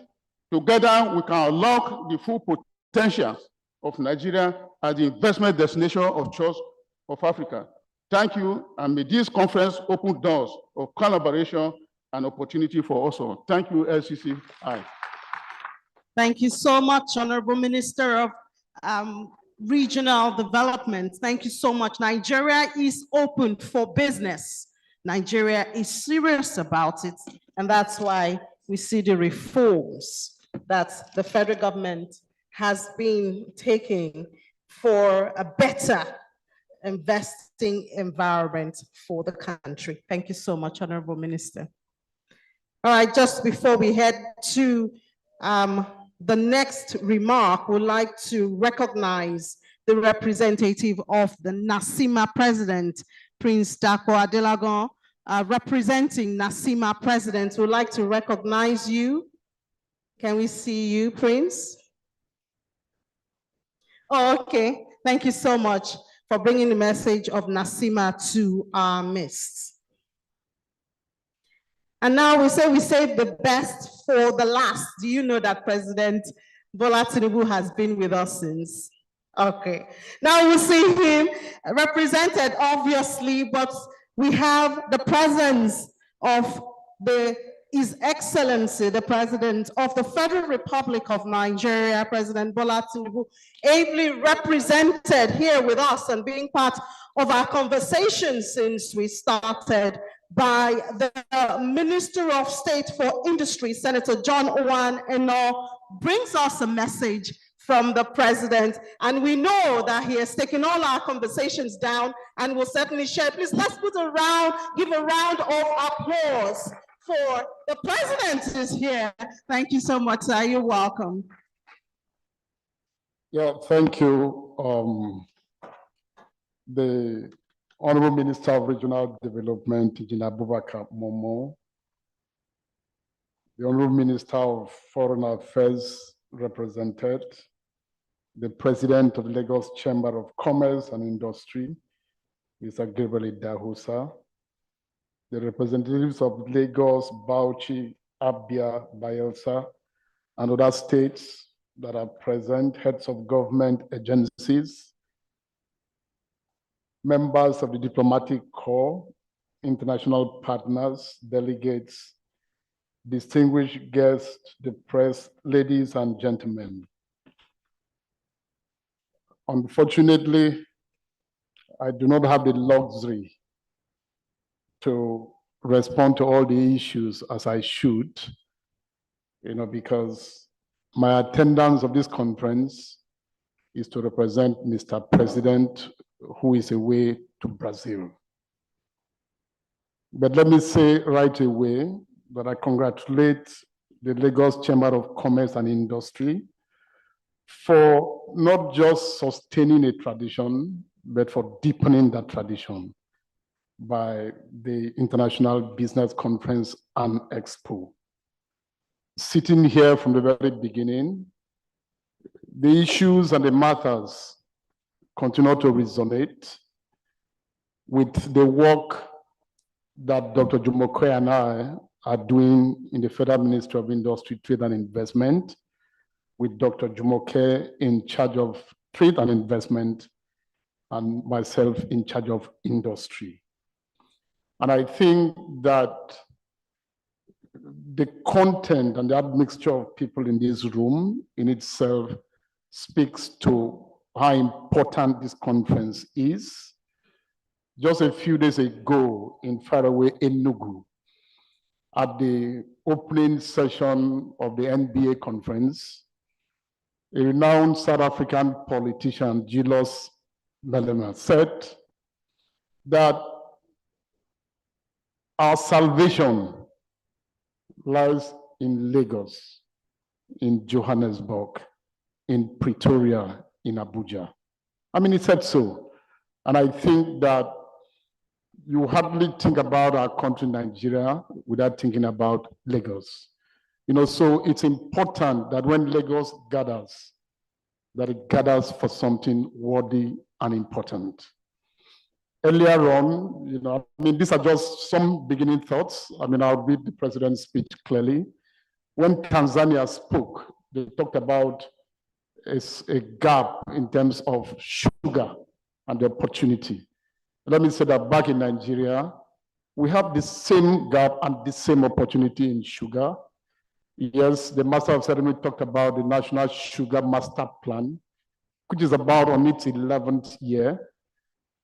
11 years after that plan, we still have a supply gap of more than close to 101.9 million metric tons of sugar annually. The target was 2 million metric tons. We are still not able to produce in country up to 100,000. So the gap remains as huge as that. When the DG of NIA spoke, he talked about the auto industry and talked about why we can't have the big auto manufacturing plants come to Nigeria. I always joke with my colleagues that whenever we have fake meetings and we are getting out of fake, it's like an international motor expo on Toyota. Meanwhile, it doesn't contribute to any job creation because Toyota has no presence at all in Nigeria. Let me assure that back at the ministry, we have the Nigerian Automotive Industry Development Plan. We've been speaking to industry players, we've been listening to them, and I think we're trying to see how we can get a legislation in place that can make it possible and can make it attractive for these auto plants to come and set up.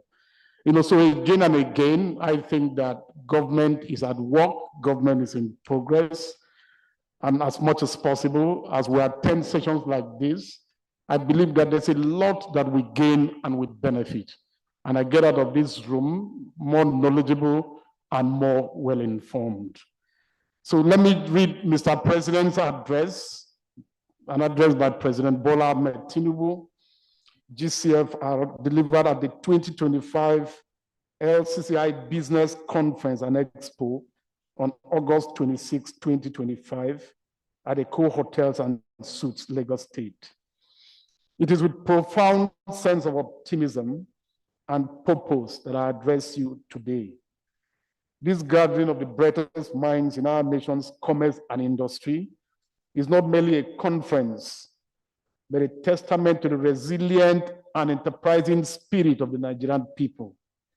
I thank the LCCI for once again providing this vital platform for dialogue and for collaboration. For too long, the business narrative in Nigeria has been a tale of immense potential hampered by challenging realities. A story of brilliant ideas and determined entrepreneurs navigating a maze of bureaucratic hurdles. My administration was elected on a clear mandate to change that story, to rewrite the narrative from one of obstacles to one of opportunities. And I'm here today to assure you, with the full weight of my office, that this is not just a promise, but a reality we are building every single day. Our commitment is straightforward: to create a fertile ground for businesses to sprout, to grow, and to flourish. An environment where your focus is on innovation, is on expansion, and is on creating value, not on navigating endless paperwork and red tape. The actual engine of our nation's prosperity is an empowered private sector, not an encumbered one. And these are not mere words. We have taken decisive and tangible steps to prove our resolve. Through the Presidential Enabling Business Environment Council, PEBEC, we have implemented over 180 concrete reforms, streamlining processes and dismantling bottlenecks that have stifled growth for years. We have digitized and automated procedures, reducing the time and the cost of starting and running a business in Nigeria. We're not just aiming for incremental improvements, we are rewiring the very architecture of government to serve the needs of the business community. We understand that a favorable business environment goes beyond efficient processes. It involves a fair and predictable tax regime. That is why we have undertaken the most significant tax reforms. Our new tax laws are designed to be transparent, to be equitable, and to encourage investment. We have raised the exemption threshold for small companies, recognizing their vital role in our economy, while ensuring that all contribute their fair share to our national development. To our local investors, we are the bedrock of our economy. We are committed to providing you with the support that you need to thrive. We are championing a Nigeria First policy, not as a slogan, but as a concrete strategy. We are mandating government patronage of locally made goods and services because we believe in the quality and ingenuity of Nigerian enterprise. I have a message for our foreign partners. Nigeria is open for business. We value your partnership and your vital role in economic development. We are committed to protecting your investments and ensuring a stable and predictable environment for your operations. We are tackling the challenges of foreign exchange volatility head-on, and we are confident that our reforms will create a more transparent and efficient system for all. But our vision extends beyond policy reforms. We are building the physical infrastructure that is the backbone of a modern economy. Across the nation, we're investing in the massive overhaul of our transportation network. The Lagos-Calabar Coastal Highway, the second Niger Bridge, the Sokoto-Badagry Super Highway, the Trans-Saharan Highway, and the rehabilitation of major airports and roads are not just construction projects. They are arteries of commerce that will connect our people, that will connect our markets, and that will connect our nation to the world. We're also embracing the transformative power of technology. The theme of a recent FCCI ICTL Expo, leveraging technology for innovation and development in Africa, resonates deeply with our administration's agenda. We are fostering a vibrant digital economy, and we see technology as a key enabler of efficiency, of transparency, and of innovation in both the public and the private sectors. I know that challenges remain.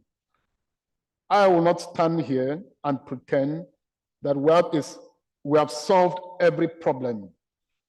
But I will say this: we are confronting these challenges with courage, with determination, and with a clear-eyed vision for the future.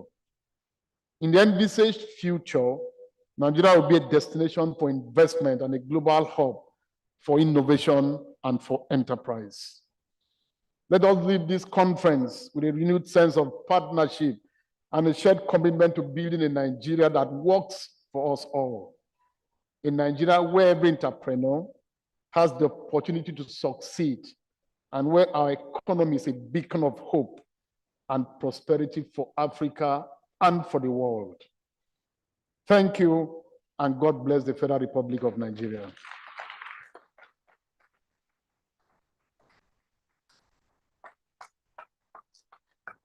Thank you so much, sir, for bringing the message of the president to us. And I'm confident we heard there how the president has assured us that he is behind this and he endorses our efforts. You know, confidently, we can say that we have the seal of the presidency, and we can be sure that it's not just talks here when it comes to policy. And we know the president. The president is a strategist.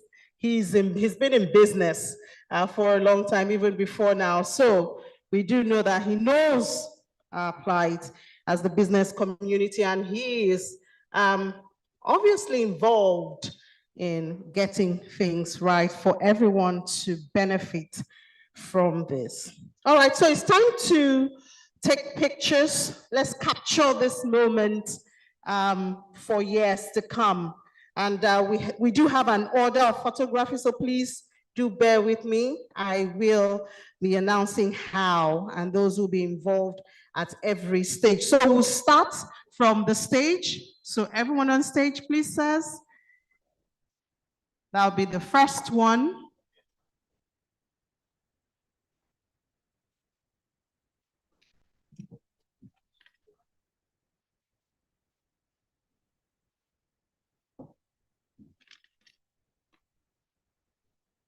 All right.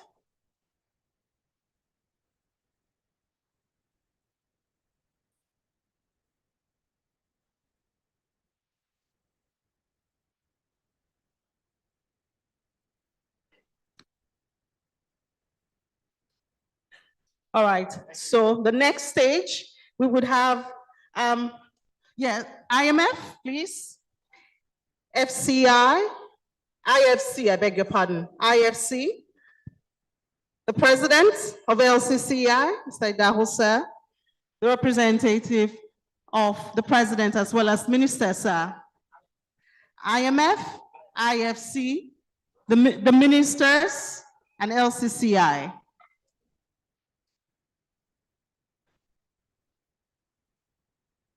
As well as NESG, sir. Mr. Yusuf, thank you.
All right, thank you so much. So the next, we'll still have representative of the president and minister, sir. Please do hold on, as well as president of LCCI. Joining them will be the deputy president of LCCI. No, you're a diplomat, so you have your section coming. They have this section coming on, the diplomats. Yes, so you can wait.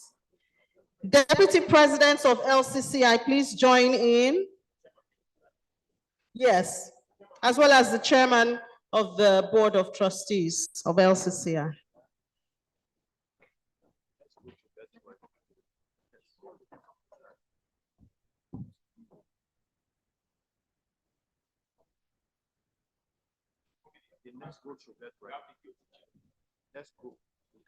All right, we have the BOT chair. Please, sir, we're waiting for you. Thank you.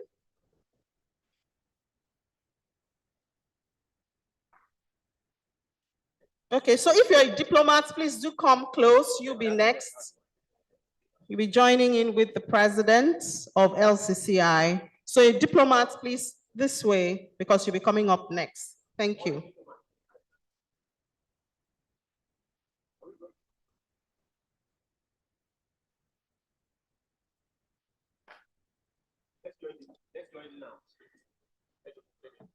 Okay, so let's have all diplomats join in. Thank you. The diplomats, thank you.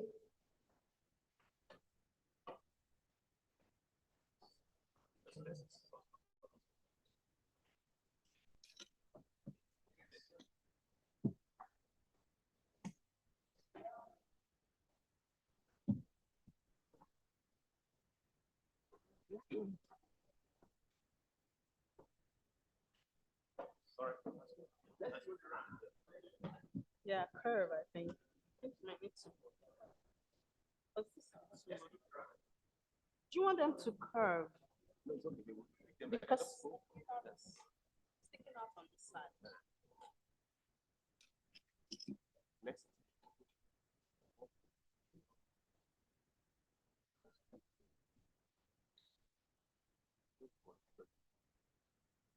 Too long now.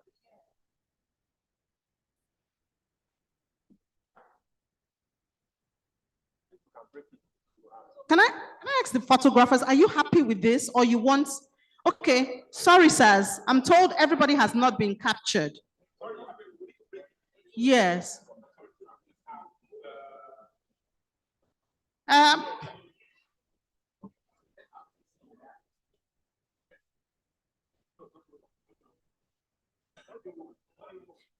think they prefer for them to, some people to come down. Please, so sorry for the trouble, please.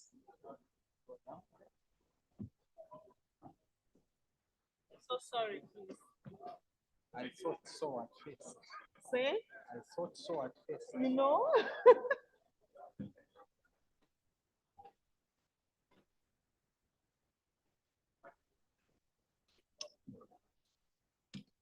So we'd like to ask, all LCCI past presidents to please move this way. You'll be coming on next. Past presidents of LCCI.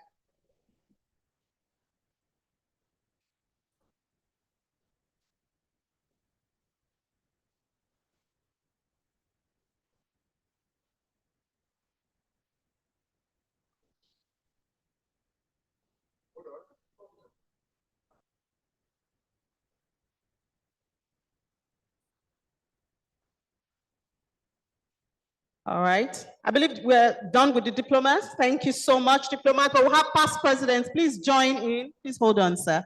Past presidents of LCCI, please.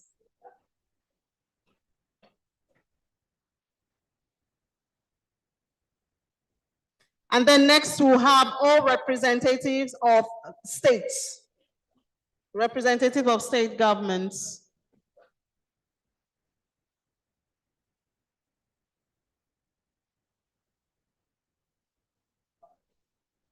Hey. Okay, no, you're next. After the past person. Just want you to be around here. Sorry.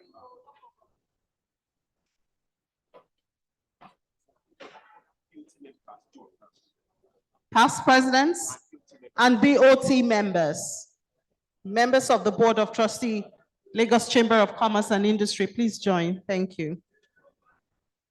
Past presidents and BOT members.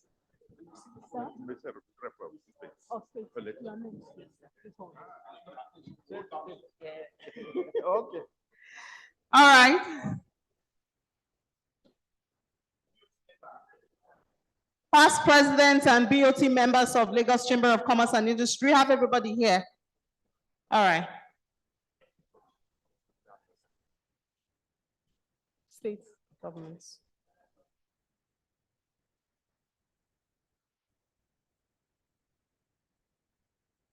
All right, thank you so much, sirs and ma'ams. Please, let's have the representatives of states. States, please, you can come up now.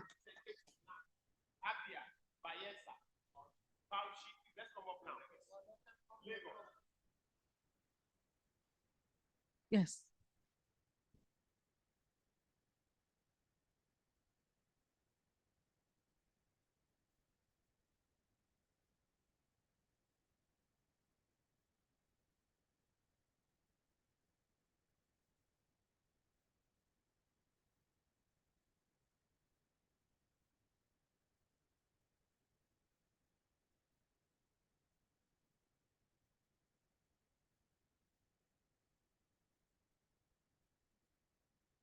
All right, I'd like to ask representatives of ministers and ministries to please come. You'll be next after the representative of governors and states governments.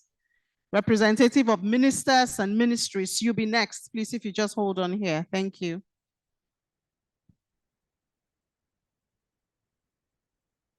Okay, all right, thank you so much. All right, let's have representative of the ministers and ministries. You're next, please. Mm.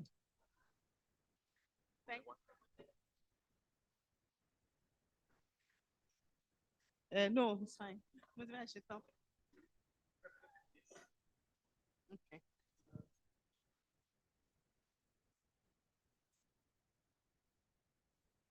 Representative of ministers, ministries, and agencies. Thank you so much for coming.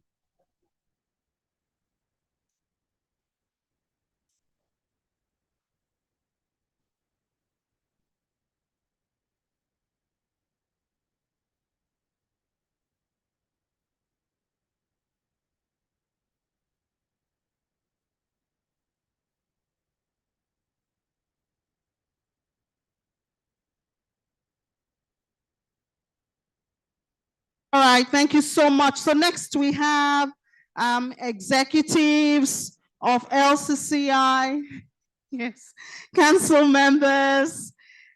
Please join in now. EXCO, council members of Lagos Chamber of Commerce. Oh, I'm fine, sir. Thank you so much, sir. Oh, council members, execs, please, of LCCI, our hosts.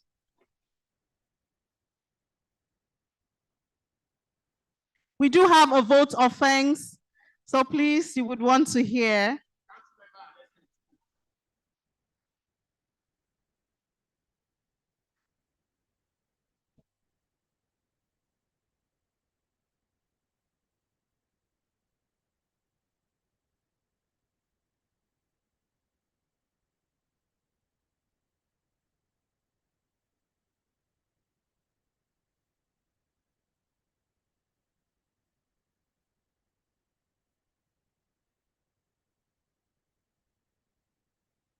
Thank you so much, everyone, for your patience. Let's have vote of thanks by Mr. Knut now. He's also a deputy president of LCCI.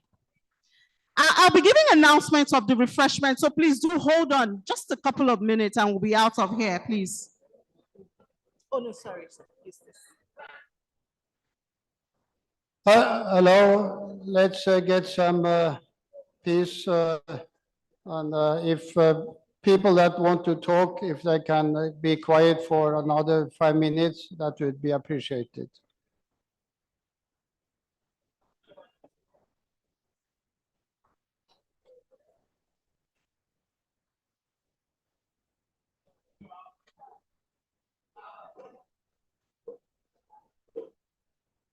I think you should, Madam. Madam. I think you should ask them to sit down, or, you know, we should have done. Please, let's settle down. We are almost at the end. If you have come this far, I'm sure you want to get to the end of it. So please, let's settle down. There's refreshment at the end of it, but if you don't settle down, I will get to that. We won't get to that part. So please do settle down. I think he wants to take a picture of us. Yes. Thank you. Okay, please, let's settle down.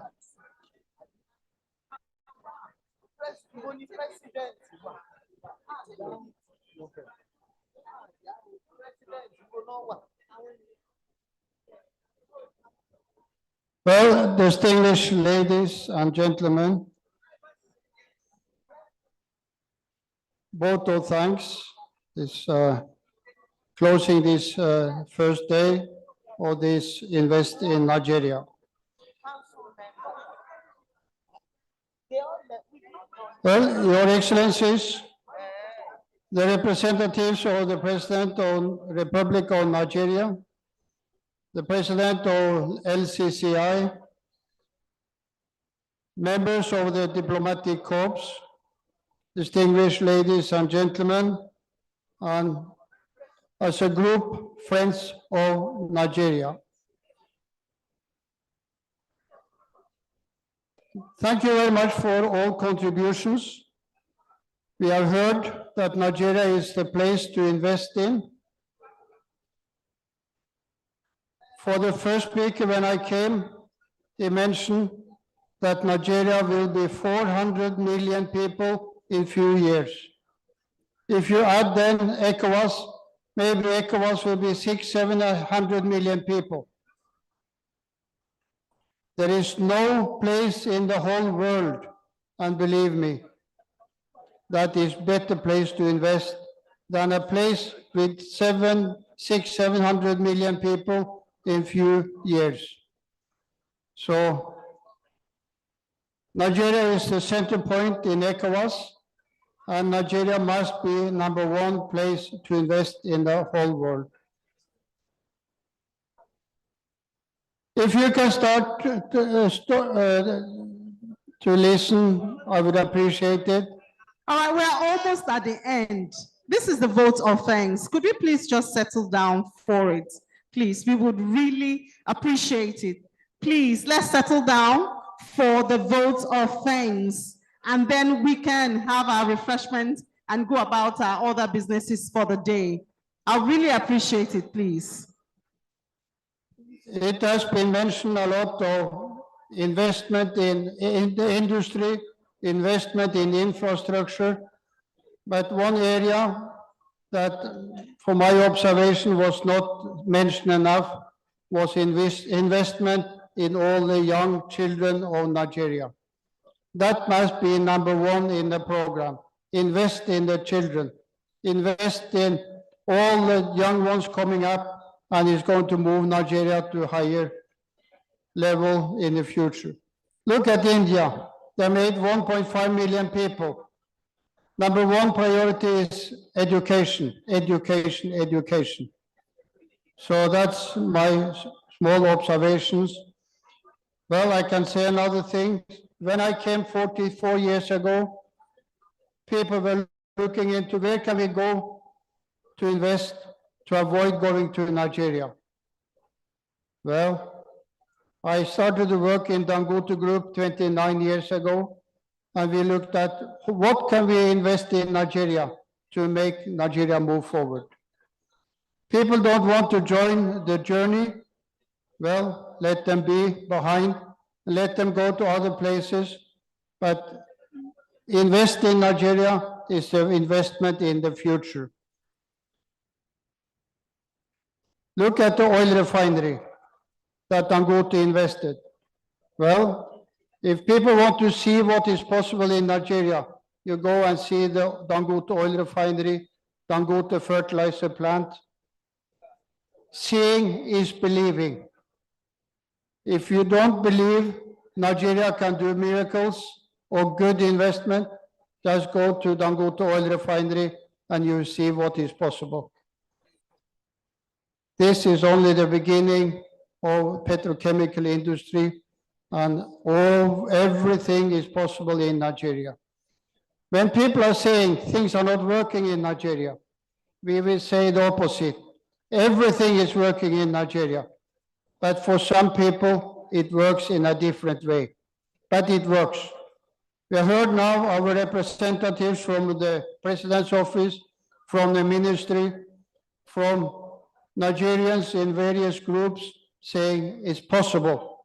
Come and believe in Nigeria and you will enjoy the future of Nigeria. Don't sit in the various countries selling finished product. Come here and produce. Dangote is together with Peugeot or with the French people in investing in car manufacturing. We are assembling trucks. There is no limit in Nigeria what you can do, but invest in Nigeria, put it up in Nigeria, build infrastructure in Nigeria, but first of all, educate the Nigerian youth. And maybe they will also go out and bring good money back to Nigeria for Nigeria to grow. With these few words and my observations, I thank the people from the ministry, well, first of all, from the President's office, from the ministry, from Lagos State, and all friends of Nigeria, all the diplomats coming to hear what we are saying. But again, seeing is believing.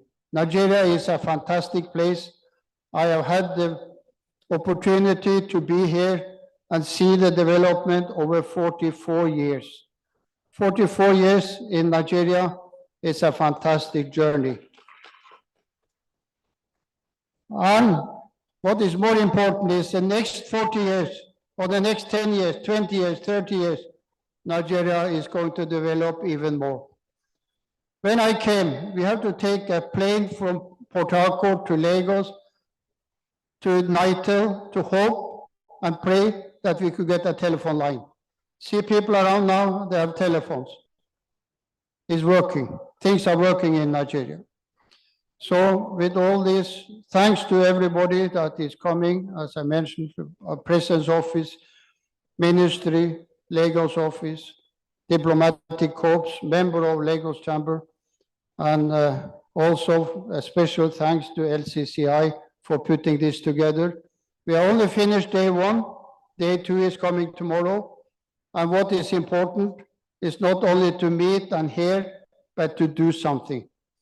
After this, LCCI will have to put up a roadmap how to get this to be implemented, to be something getting out of this. Together with all parties that is here today, all the friends of Nigeria, thank you very much for welcoming, and thank you very much for listening, and thank you very much for joining the journey to the future of Nigeria and ECOWAS and Africa. Thank you very much. Thank you so much, Mr. Knut. Mr. Knut is obviously more Nigerian than a lot of people who are originally Nigerians. Please let's appreciate him for believing in Nigeria, staying in Nigeria for over 4 decades. That's a long time. Some of us would have jackpot. Well, he's here. Thank you so much. And thank you so much, obviously, for being a part of it. Now, this is the order of refreshment for diplomats and guests with invitation to the luncheon. You'll be served at the Lavender Hall. The Lavender Hall is just out of this place through that entrance. That's for diplomats and guests with invitation to the luncheon. For LCCI Exco Council members and every other guest, it's the exhibition hall. And I guess it's also important to note that This continues tomorrow. There are exhibition halls just next door where you will see what Nigerians and indeed manufacturers are doing in Nigeria. So we'll be glad to have you there. Thank you so much for being a part of this program. God bless you.